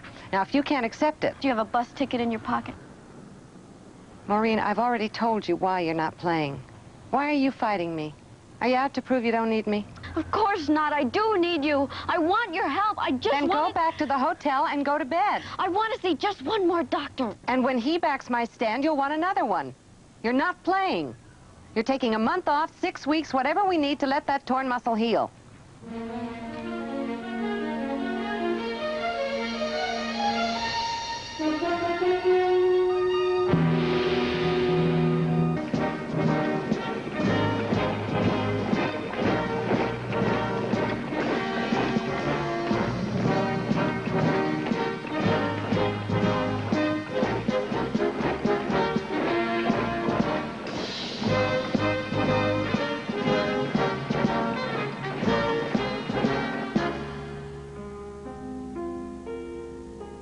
There would be no recovery for Maureen Connolly if she were to play at Wimbledon this year. Why did Teach have to say that? She must believe it's true. But to talk that way about me to the newspapers. What am I going to do? Well, Teach says you have to rest for at least a month. I can't rest. I need to play. I have to play. But if Teach is right about your shoulder, dear... She isn't. This time I know she isn't right. Oh, Maureen. Maybe you're just lying to yourself. No. You've wanted Wimbledon so much, so long. A person can set her sights too high.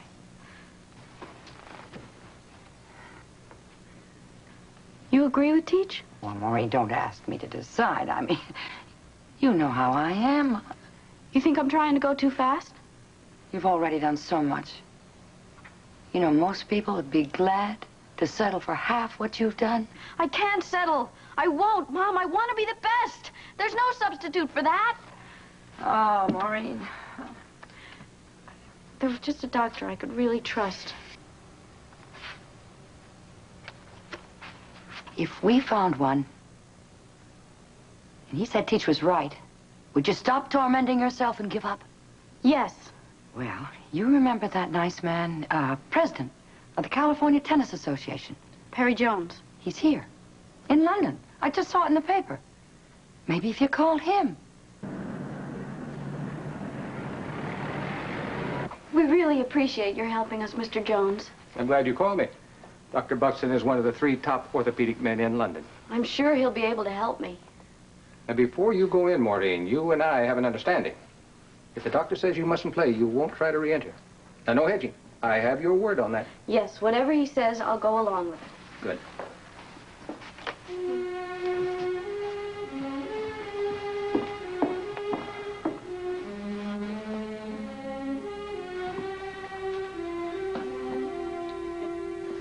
Well, Miss Connolly, you do not have a torn muscle. What's causing the pain? You have fibritis. That's a common congestion of the shoulder muscle. I'll make an appointment for you with an osteopath. He should be able to relieve most of the pain in one treatment. Then you should have a series of machine treatments twice a day to break up the congestion.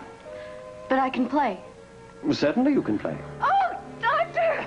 Oh, thank you. Thank you. You don't know what this means to me. I'm beginning to sense its importance. Oh boy.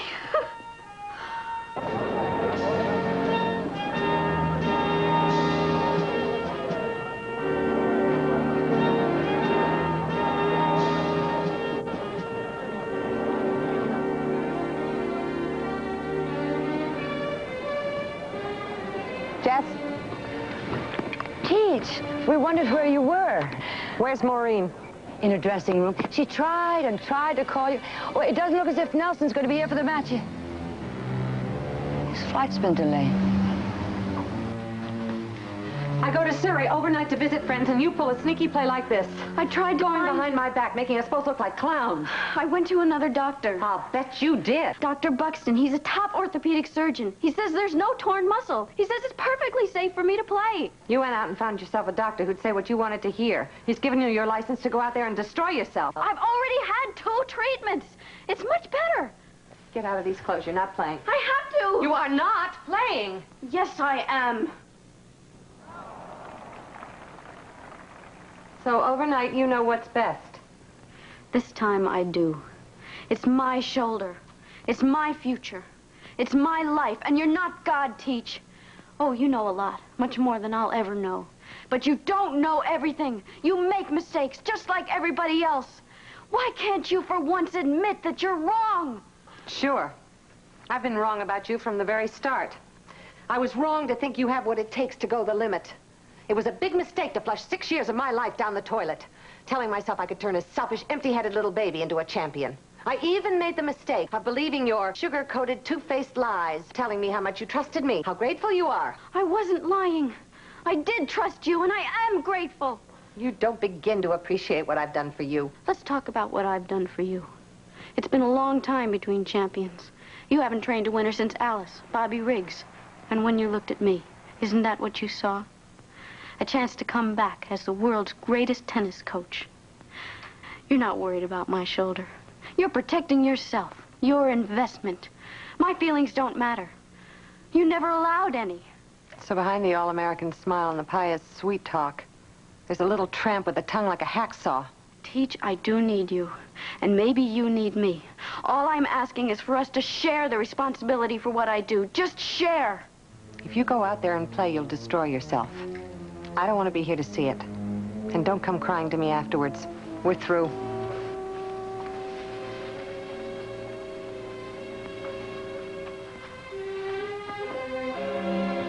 Teach?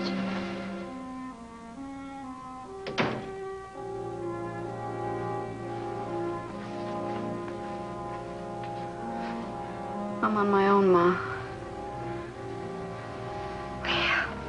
You'll do fine. I mean, even if you don't win, how many girls get this far? Miss Connolly, they're ready for you.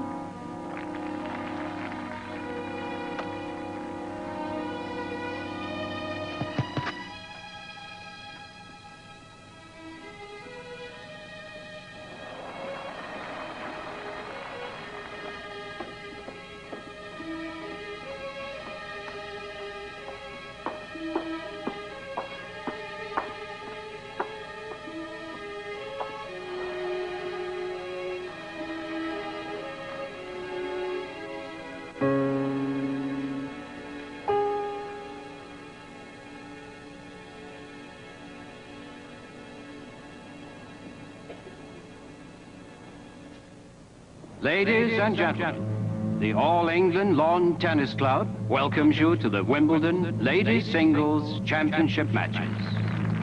On my left, from the United States of America, Miss Maureen Connolly.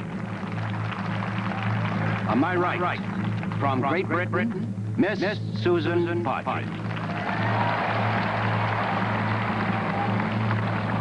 Linesmen ready? Players ready? Play.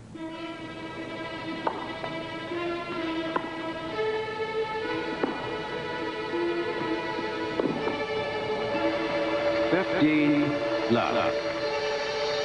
Susan Partridge was a good player, but you'd beaten her at East Hampton, and I had felt it would be an easy win. But I wasn't there.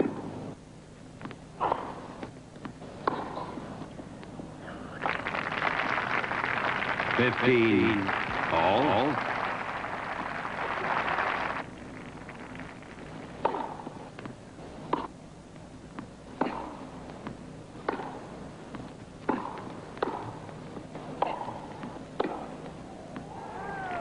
$30, $50.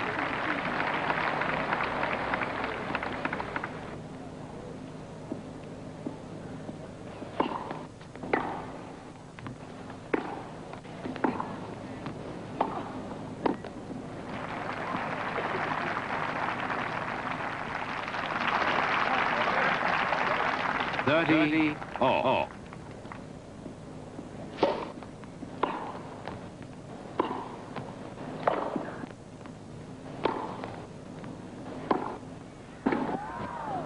$40, $30.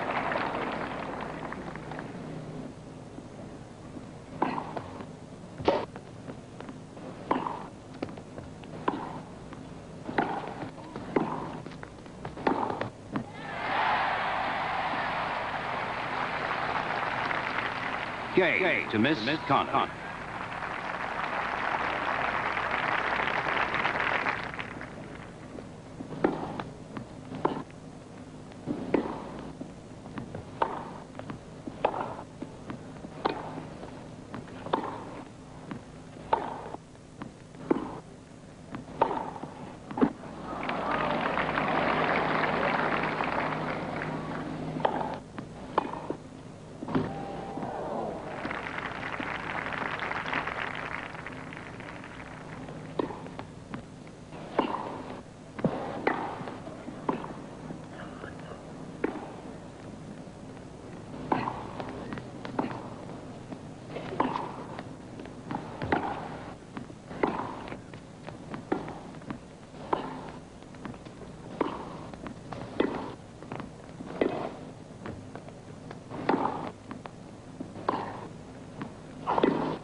Game to Miss Connolly.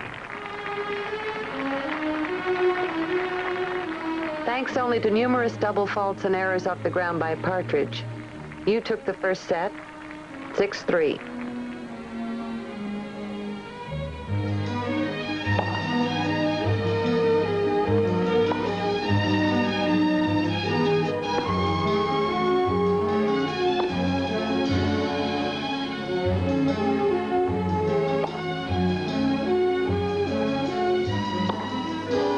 In the second set, Partridge changed her strategy.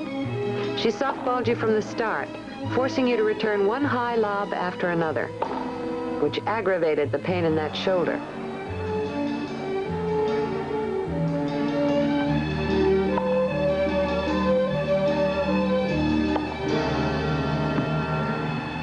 Game to Miss Partridge. She leads 6 games to 5. Second set.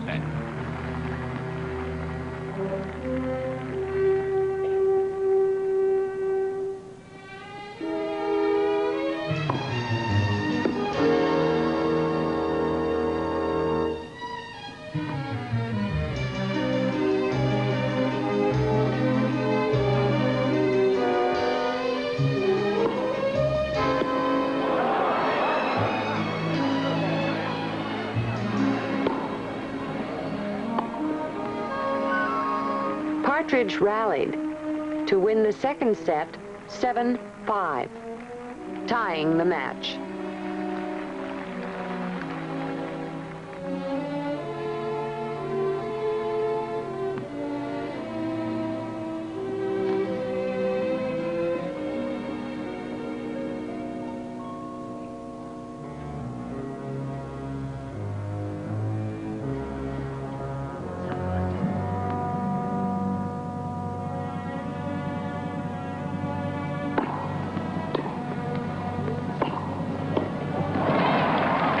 According to the papers, the crowd was hostile, sure that the Golden Girl from California was about to be defeated and discredited.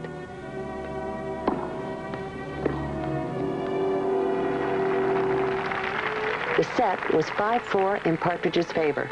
The game score 15-30. Susan Partridge was within 2 points of winning the match, eliminating you.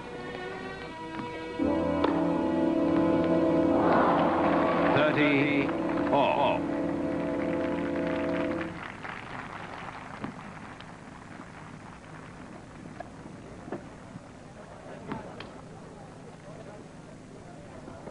Hey, little Mo!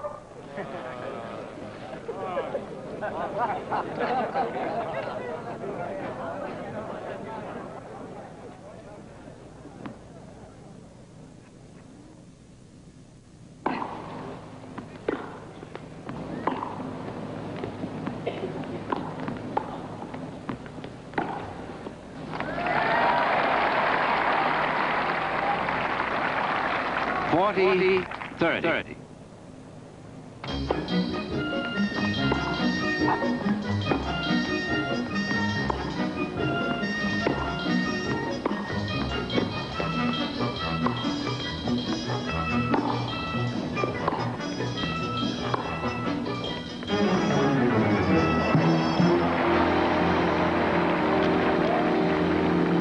Game, set, and match to Miss Connolly. 6-3, 5-7, 7-5.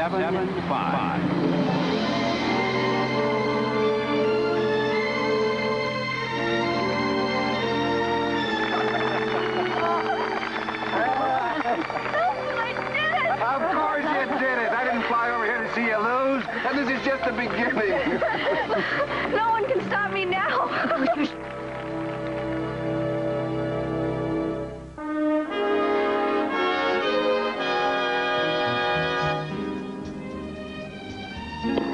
You faced Shirley Fry in the semifinals.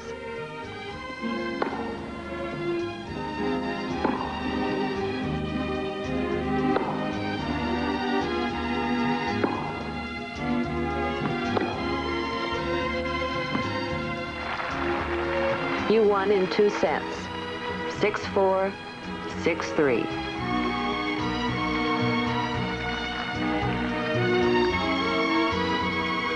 Louise Brock was making her 5th appearance in the center court in a finals match.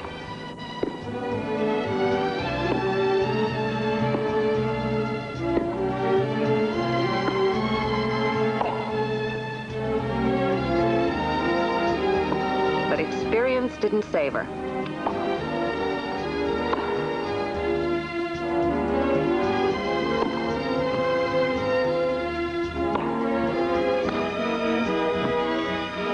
You took the title in 2 slam-bang sets.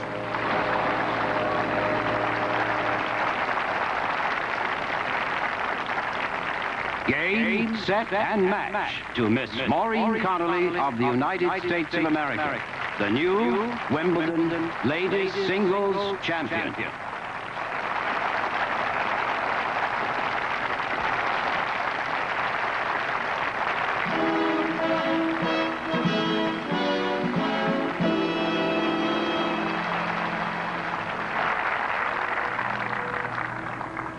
This is a very large trophy for such a small person. However, you proved again that size and age need not be handicaps. You've overwhelmed us all with your skill and your courage. I am confident we shall be seeing you many times over. Thank you, Your Grace. I've been asked what my plans are, and I'm going back to Buckingham Palace and watch the changing of the guards one more time. And then I'm going home to San Diego to work as a copy boy for the San Diego Union.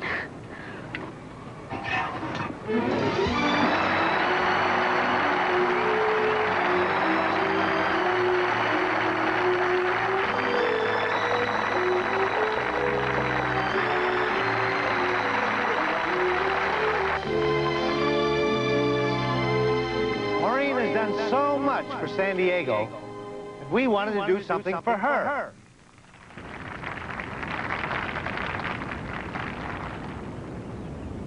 With appreciation and gratitude for the pleasure you've given us, the people of San Diego give you Colonel Maryboy.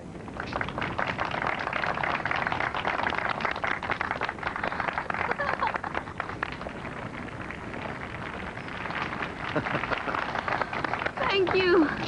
Thank you all. It seems lately as though every day another one of my dreams comes true.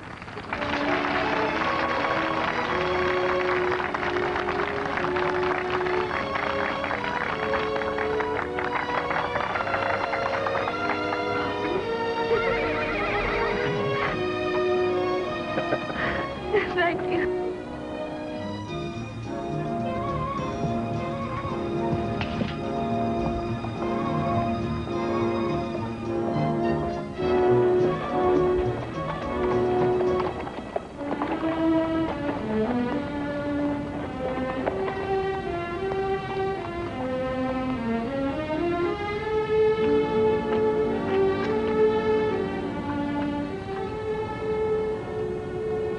Great-looking horse.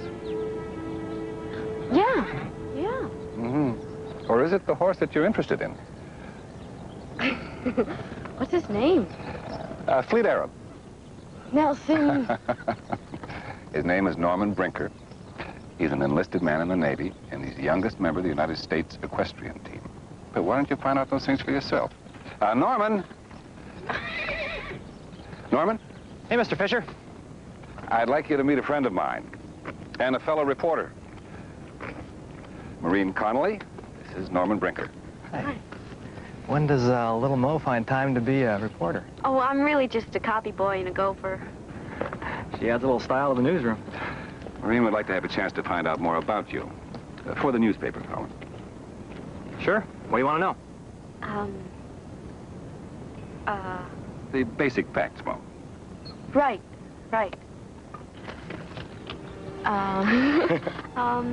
Married or single? Single. I'm dedicated to staying that way. Where did you learn to ride? I grew up on a ranch in New Mexico. Look, I really should be working out. Maybe we could pick this up later? All right. You in the phone book? Yeah, under J. Connolly. Okay, I'll give you a call. Okay. Hey, I'm out a lot. Keep trying.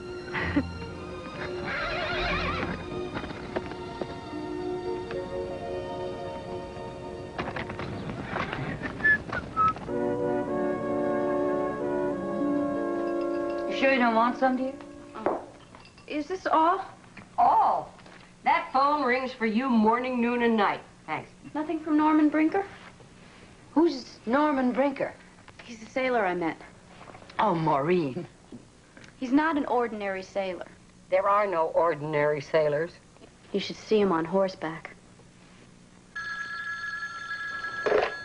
Hello? That's him. Well, yes, Mr. Brinker. I just walked in. Oh, she just walked in. Hi. Yes.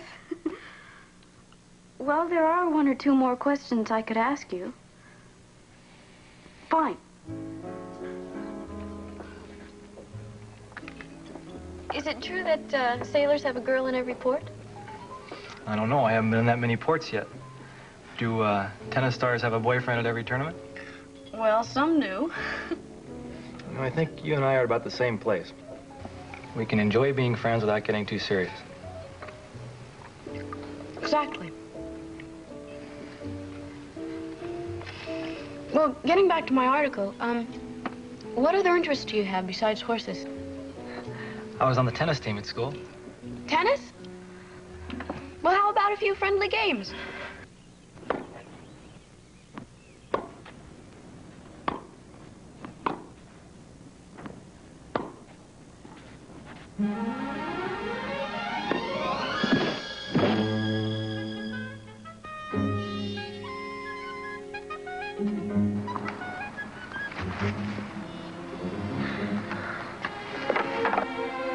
I'm sorry. Never apologize for being world's champion. Are you mad? Next time you suggest a friendly game, let's make it checkers.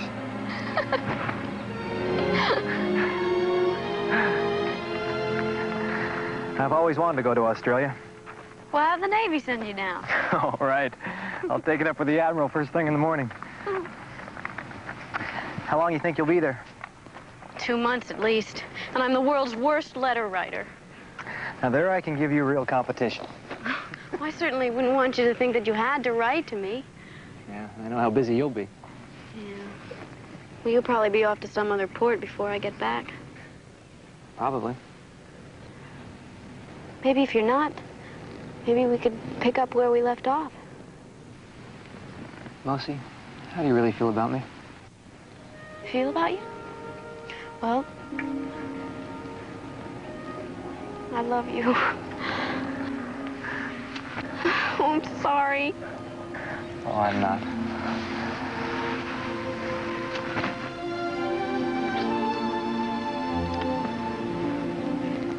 I guess this means we're still at the same place. I'm trying hard to keep up with you.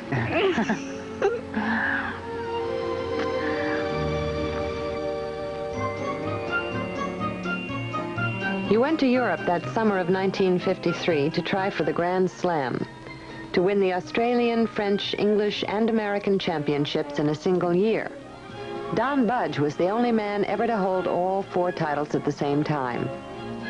In spite of some sharp play from Doris Hart, you left Paris the new French champion. And across the channel at Wimbledon, it was again Hart and Connolly in the finals. And you had 3 out of 4. Only Forest Hills left. A good year. You're first on your own. Somehow our paths just never seem to cross. Plans now. Are you going to take a holiday? I'm going back to San Diego. Excuse me, Miss Connolly, there's a telephone call for you in Mr. McCauley's office. Oh, excuse me, I'm sorry. Thank you. Overseas call for you, dear. Oh, hello, operator. She's here now. Thank you. Hello? Congratulations, Wall. Nelson, how did you find out so fast? We just got word over the wire.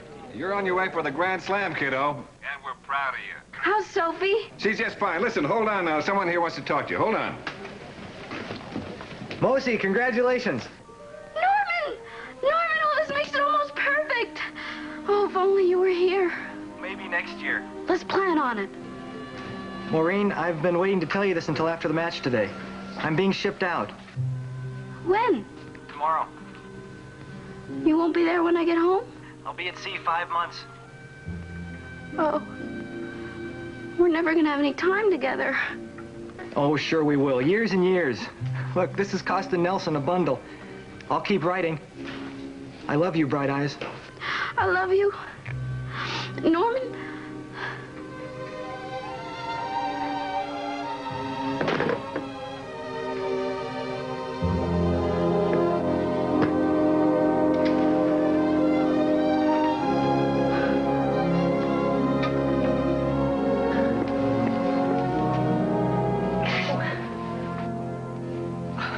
I'm sorry, love. But could you use this? The coat isn't a waterproof, and it belongs to Her Grace, the Duchess of Kent. Sorry.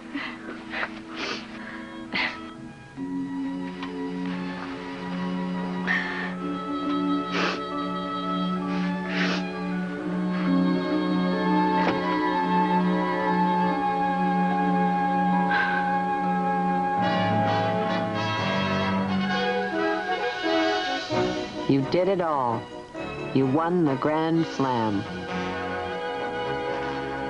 The following year, you won Wimbledon again. For the third time.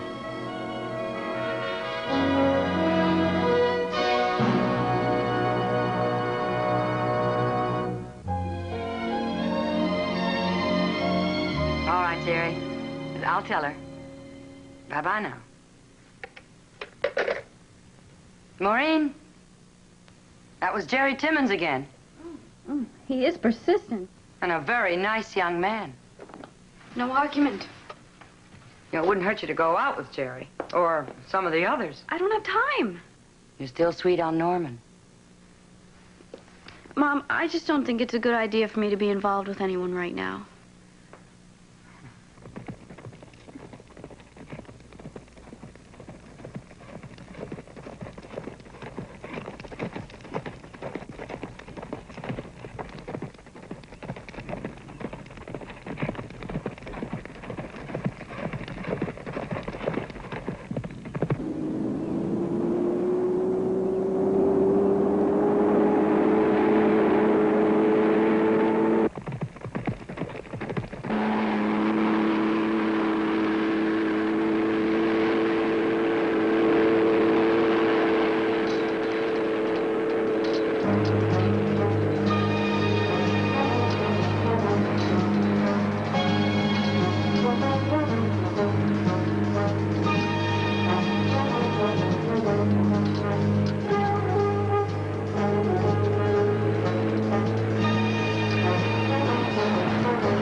Hi, sweetheart. Mom.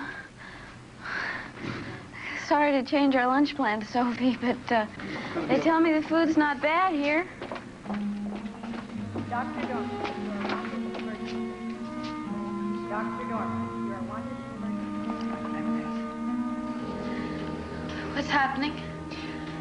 They're giving you more plasma, dear. They rush me here at 100 miles an hour, and then what?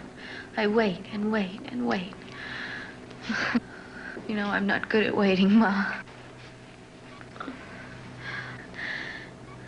Norman. Does Norman know? Nelson has put a call through to the naval base. Nancy Chafee called. And she's on her way here. Nancy. She's probably bringing a racket. Tell her to book a court. I'll be right there. Tell me what? Maureen. Your right leg, all the leg and calf muscles have been severed, and the fibula bone is shattered. Can it be saved? I can try to repair.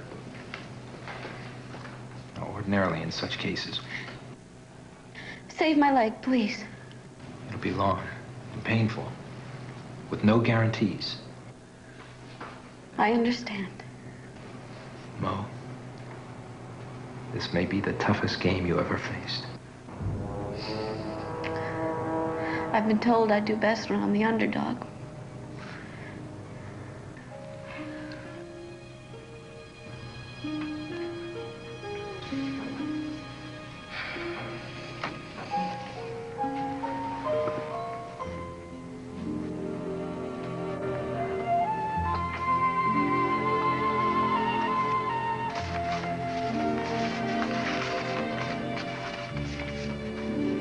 Mom? Have you been here the whole time? Well, hardly. It's been 4 days.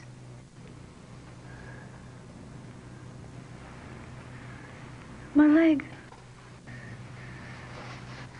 Dr. Kimball says you should heal nicely. Of course, you'll have to have therapy. But will I be able to play? The doctor wants to talk to you. Have you ever seen anything like these? These flowers? Mom, he must have said something to you. Well, I really feel that that's between you and him. Have you ever seen so many flowers and telegrams and cables, letters? Norman? He phoned. He wanted to fly right back, but the Navy's refusing to give him leave, and he's very angry. A telegram.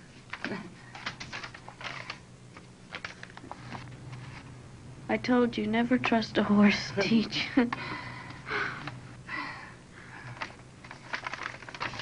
Who sent those? Oh, Wilbur Folsom. He says, hang in there, you stubborn little Mick.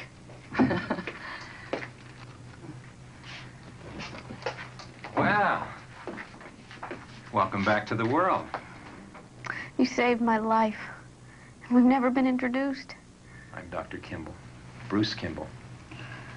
I'll just slip down and get a cup of coffee.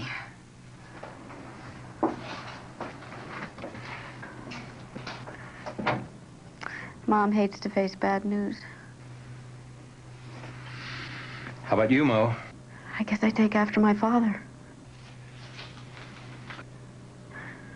How bad is it? Well, it's not bad at all to most girls. 2 or 3 months, you'll be able to enjoy all normal activities. Tournament tennis isn't exactly a normal activity. No.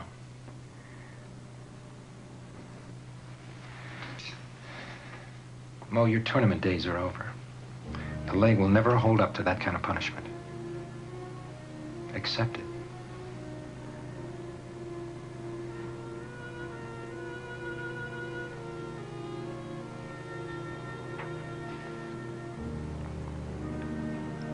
Thank you for leveling. The losses to the tennis world.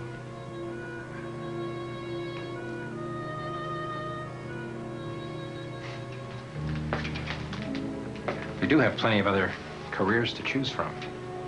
Newspaper work, teaching, wife and mother. Doesn't that require a husband and a father? Mm-hmm. And the line forms on the right.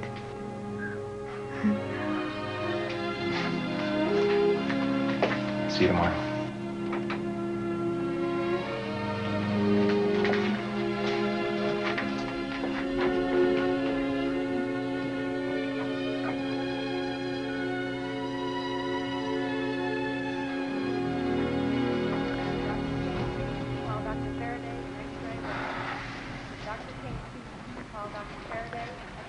Hi. Maureen? Norman. I guess your mom probably told you. I tried to fly out the day it happened. Usual red tape.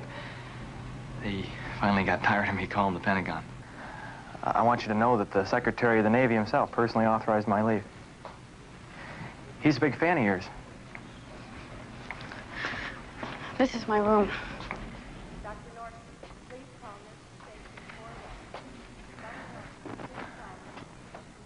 Anyway, I'm sorry it took me so long to get here. Oh, you really didn't have to come at all. Mosi, A few weeks of therapy and I'll be as good as new. Better. Is that what the doctors say? That's what I say. Of course, it'll be a full-time job. Meaning no room in your life for anything else or anybody else. Look, Maureen, I talked to Nelson and Sophie. They told me what the doctor said. No more tournament tennis? Finished at 20. Just starting. Look, you had a dream once, a big one. You made it all happen. Okay, time for a new dream. I need you, Maureen. You need me. This accident, it hasn't changed what's between us? Or what isn't between us? I love you, Maureen. In an emotional crisis like this, people tend to let their feelings take over. They rush into commitments that they'll regret later. Will you marry me, Maureen? Norman, you don't understand. Right now, I don't know who I am. What I am. I'm nobody. Nothing. I don't want to make you unhappy. Then quit stalling and say you'll marry me right away. I don't know. Don't try to hold me out with these. You're wasting time, Maureen. That's not like you. Let's get this new life of ours started. What do you say?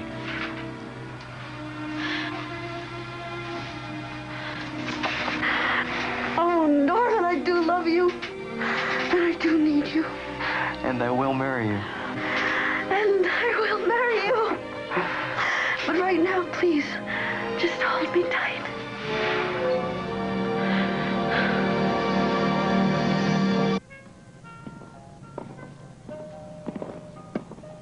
I couldn't make it to the wedding, but everybody said you were a radiant bride.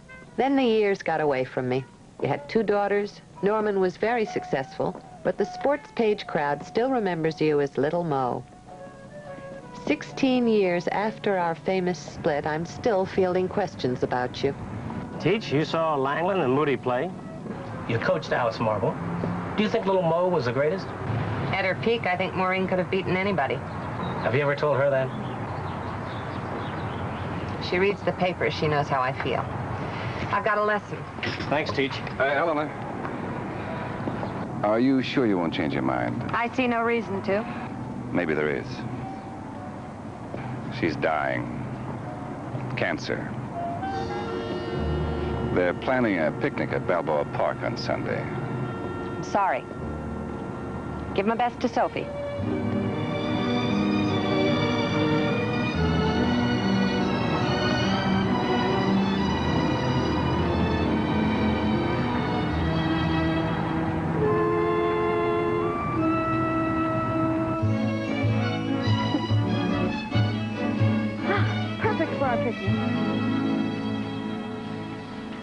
Feeling all right, Bright Eyes?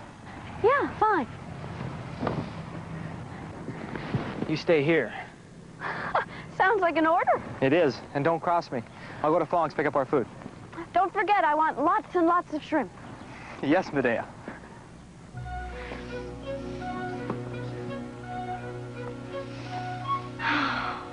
This is nice. Do we have to go back to Dallas tomorrow? Reservations are all made. I wish the 4 of us could stay here for always. Oh. I just knew you'd like San Diego. And I wanted you to see all the places where I grew up. Now, when you think of me, you'll remember the old house on Idaho Street, the university tennis courts, and this park. Nice memories, huh?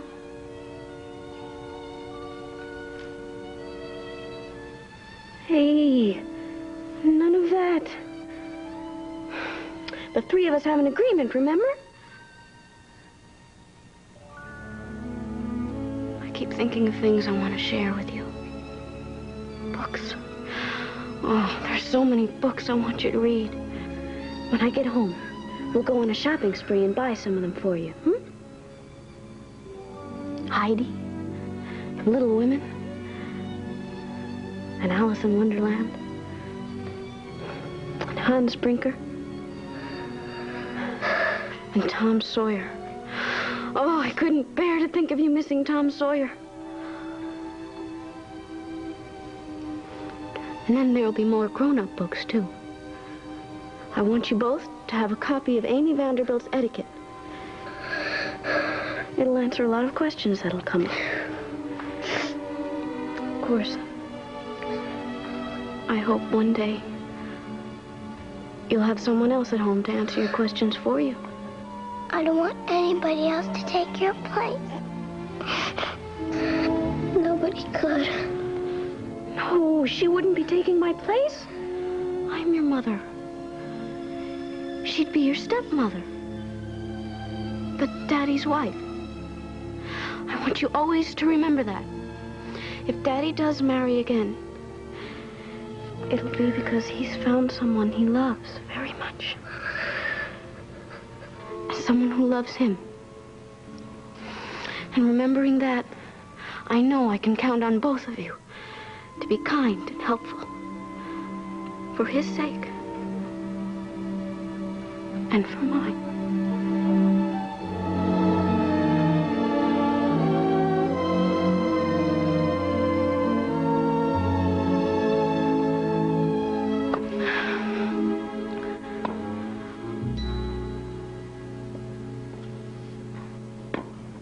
Oh, my.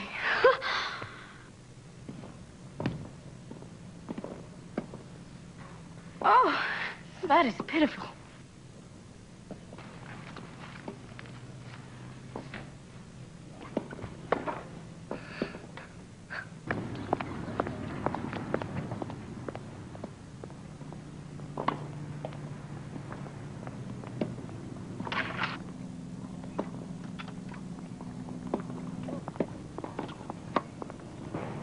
Hi. Hi. Having trouble with your service? What service?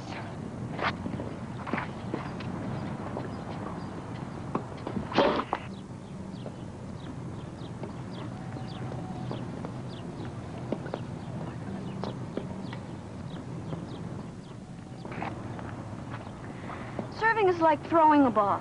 Let's see it.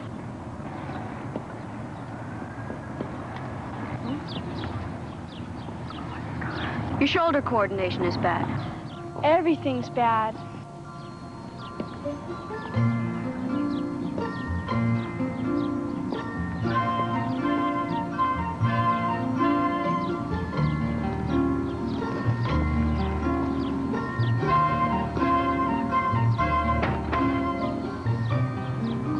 Eight old rackets.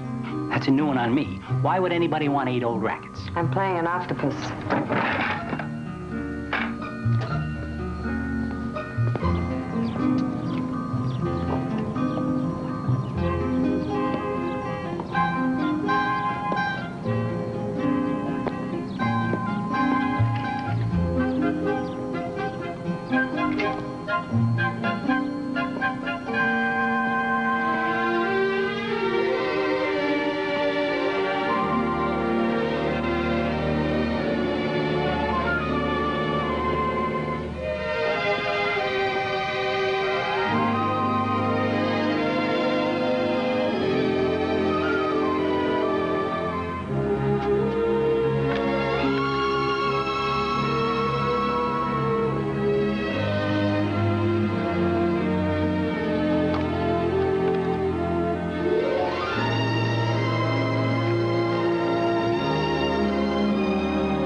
On the eve of Wimbledon, June 21st, 1969, Maureen Connolly Brinker, Little Mo, died of cancer at the Baylor Medical Center in Dallas, Texas.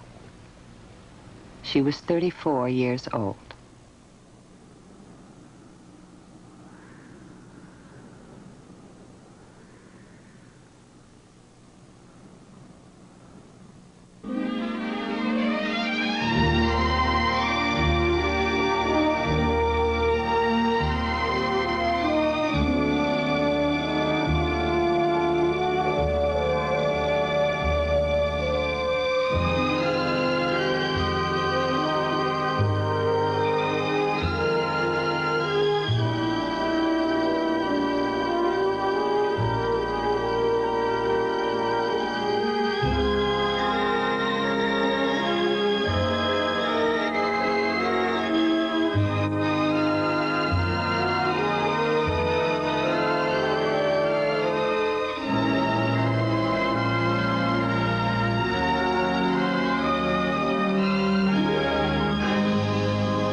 recognize her? Should I? That's little Mo Connolly. Probably just about the greatest tennis player in the whole world.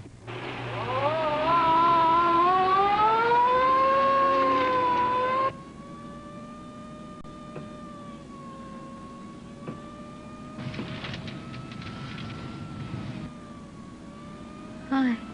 Hi. Are you a doctor?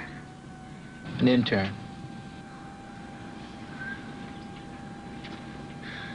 How bad is it? You're gonna be fine. Just fine. I bet you're a good doctor. But you're a lousy liar.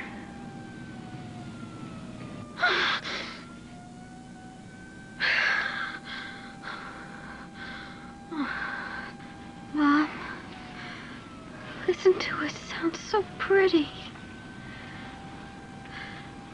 Remember the Wimbledon ball? They played my song. Unforgettable. So pretty.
Maureen, you're fighting the anesthetic.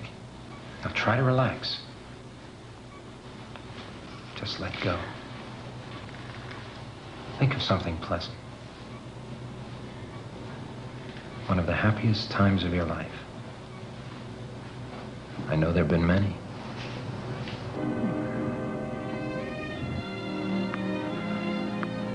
Hey!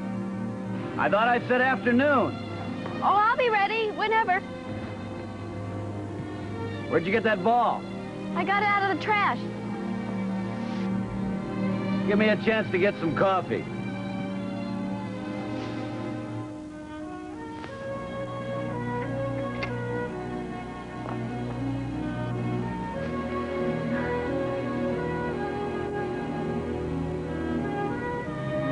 Here, try this.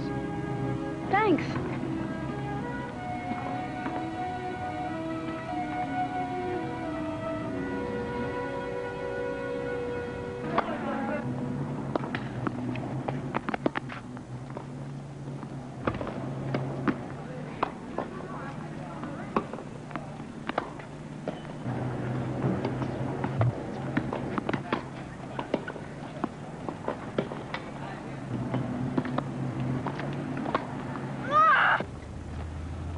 Loosen your grip. Don't try to kill every shot.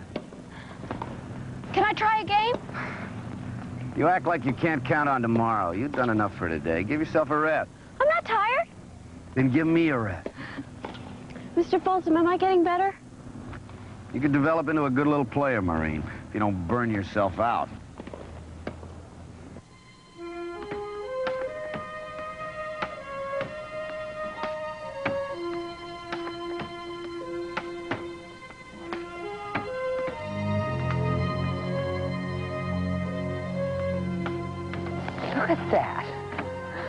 What's he doing?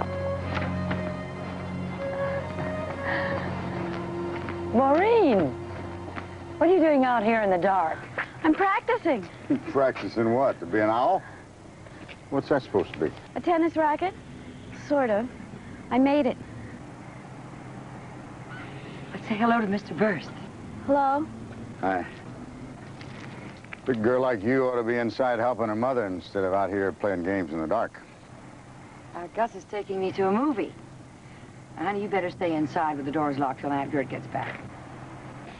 Okay. Have a nice time, Mom. It's an Esther Williams movie. Hey, you want to go in for sports, kid? Take a lesson from her. $1 million a year just for swimming back and forth in the pool, and she don't even get her hair wet. Night, Maureen. Night, Mom.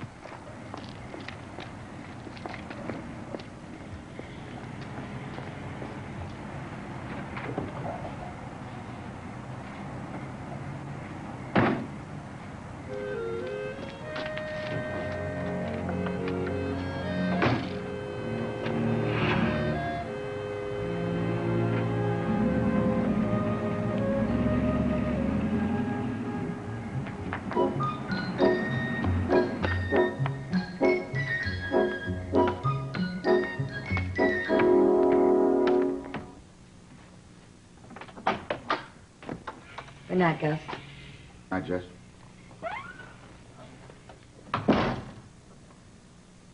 Oh, I was going to do that in the morning. I like to iron. You can see what you've done. Take pride in it. Maureen, all right? All of a sudden, she wants to know why she's left-handed. Can you change from being left-handed to right? Do I know any famous people who were left-handed? Was their father left-handed? Ooh, the kid has more questions than the catechism. Have a good time? Must have been plant. By the time I make enough money to buy a horse, I'll be too old to ride it. You just have a little patience, Maureen. You get to be my age, you'll know there's time enough for everything.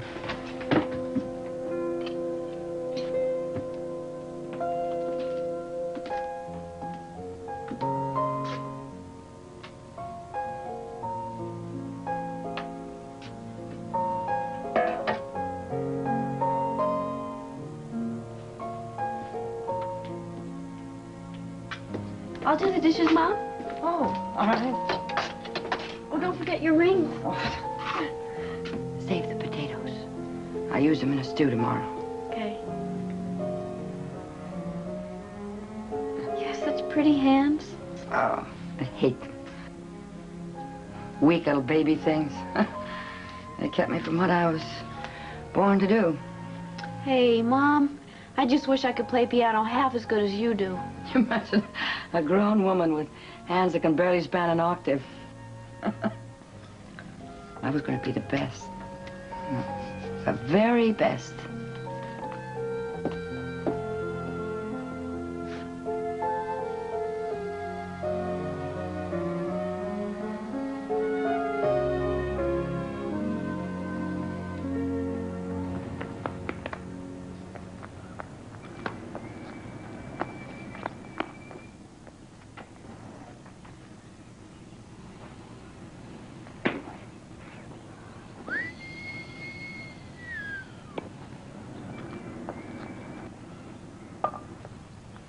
You gotta get rid of her,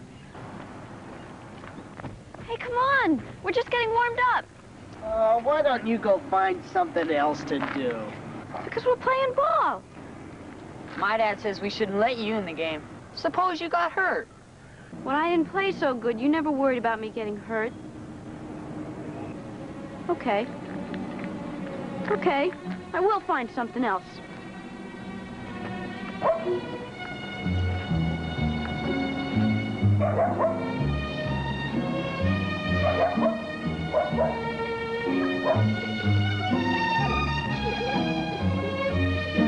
That day you set off to find something else, Maureen. Your life, my life, a lot of other lives might have been very different if you'd decided to turn left instead of right.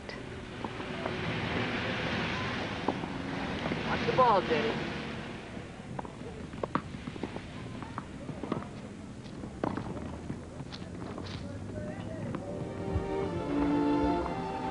help, please? Thank you.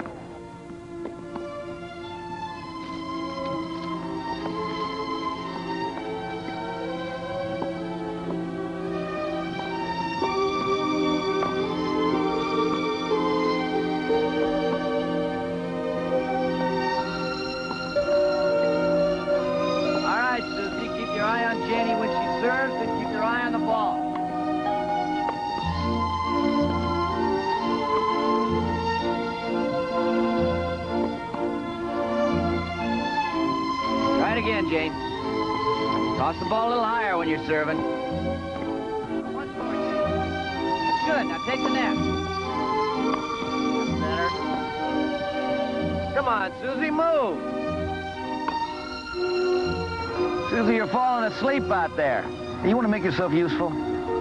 Shag balls for me. I'll let you hit some later.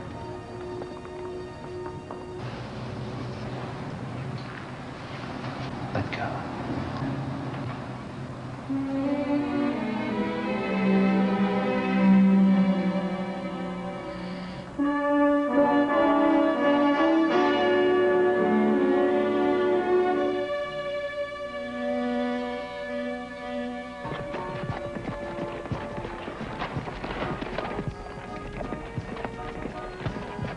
This is the story of a little girl in a big hurry.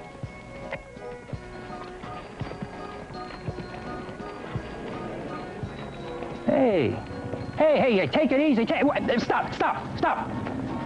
Honey, this is a 25-cent pony ride. You're not booting home a Derby winner? Every time she comes in here, she wears my ponies to a frazzle. Well, she's just, enjoying herself. Sassafras likes to stretch out. Sassafras isn't running this concession, and neither are you. It isn't fair to hold him back, keep him from doing his best. Now look, either you jog along nice and easy like the other kids, or you ride somebody else's ponies. Someday I'm gonna have my own horses. The sooner the better. Give my pony a rest.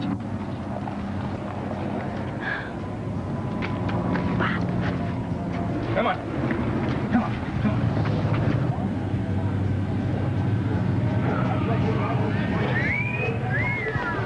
Maureen, come on. They were just being friendly. Number of sailors on the streets in San Diego. You wonder who's on the ships.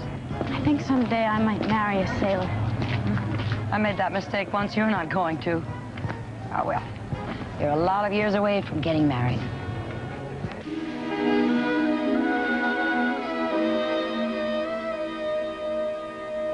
Jess? One of the matrons quit today. Off to a defense plant, she said. Even left you doing her job as well as your own. Oh, well, she's not the kind to carry her own weight anyway. Always off having a little air or a sip of coffee. She spent more time in the bathroom than she did on her job. Ruth Ann Nieberger went to the bathroom 11 times in one day. I kept count. So that's what you do in school, huh? I won a dime bet.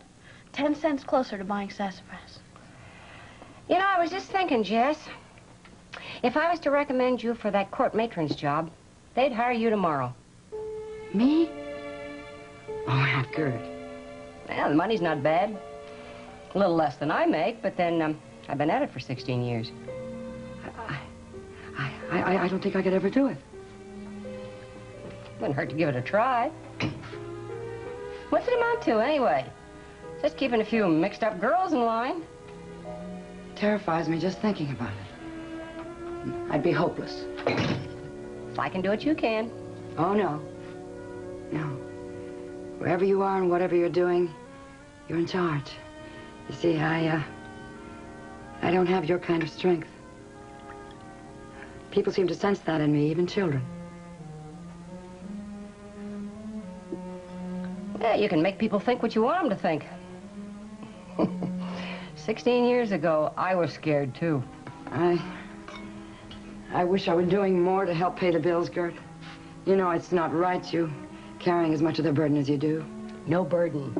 It's just that however much money we've got coming in, we can always use a little more. Well, let me think about it.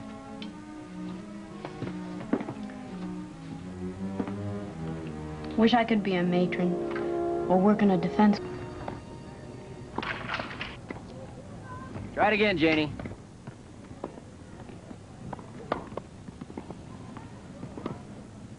That's good. Oh, Susie, come on, move. That's better. Try it again, Jane.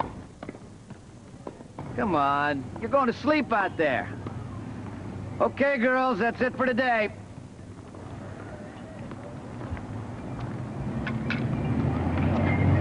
Bye, Mr. Folsom. Thank you. Bye. Next week. On Thursday. Well, you got a better workout than they did. What's your name? Maureen Connolly. Wilbur Folsom. Mr. Folsom, could I hit a few? Oh, yeah, I did promise you that, didn't I? Sure you're not too tired? Here, try that one. A lefty. I can hold it. Okay, we'll start with the basic grip. This is the forehand. Good. Come on, let's see you hit a few. Okay, Maureen, here's what I want you to do. You stand sideways here at the baseline with your right foot toward the net. Now, when you start your swing, start it there. You don't have to bring the racket back any further than that. Okay? I'm going to drop some balls in front of you, and I just want you to swing nice and easy. Try and get them over the net. You ready?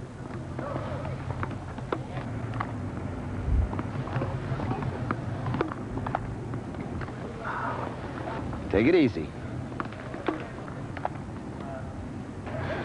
What's wrong with me? You're pushing too hard. You can't expect to just pick up a racket and hit it like a pro the first time. Give yourself a chance. Here you go.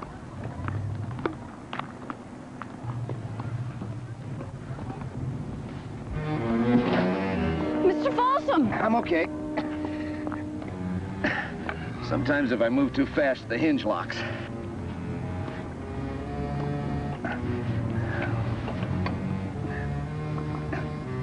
There. Well, at least I never get a Charlie horse. Now, watch me.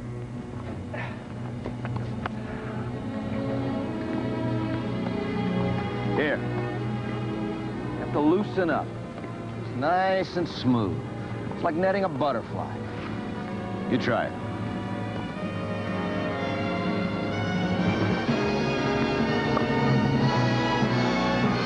I did it. I did it.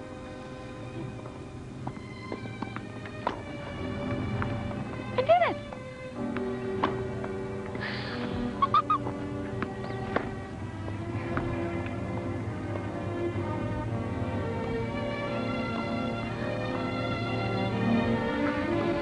Mr. Folsom, could I chase balls for you regular? I couldn't pay you much. Oh, just let me use a racket. Teach me, please. Okay. Drop around tomorrow afternoon.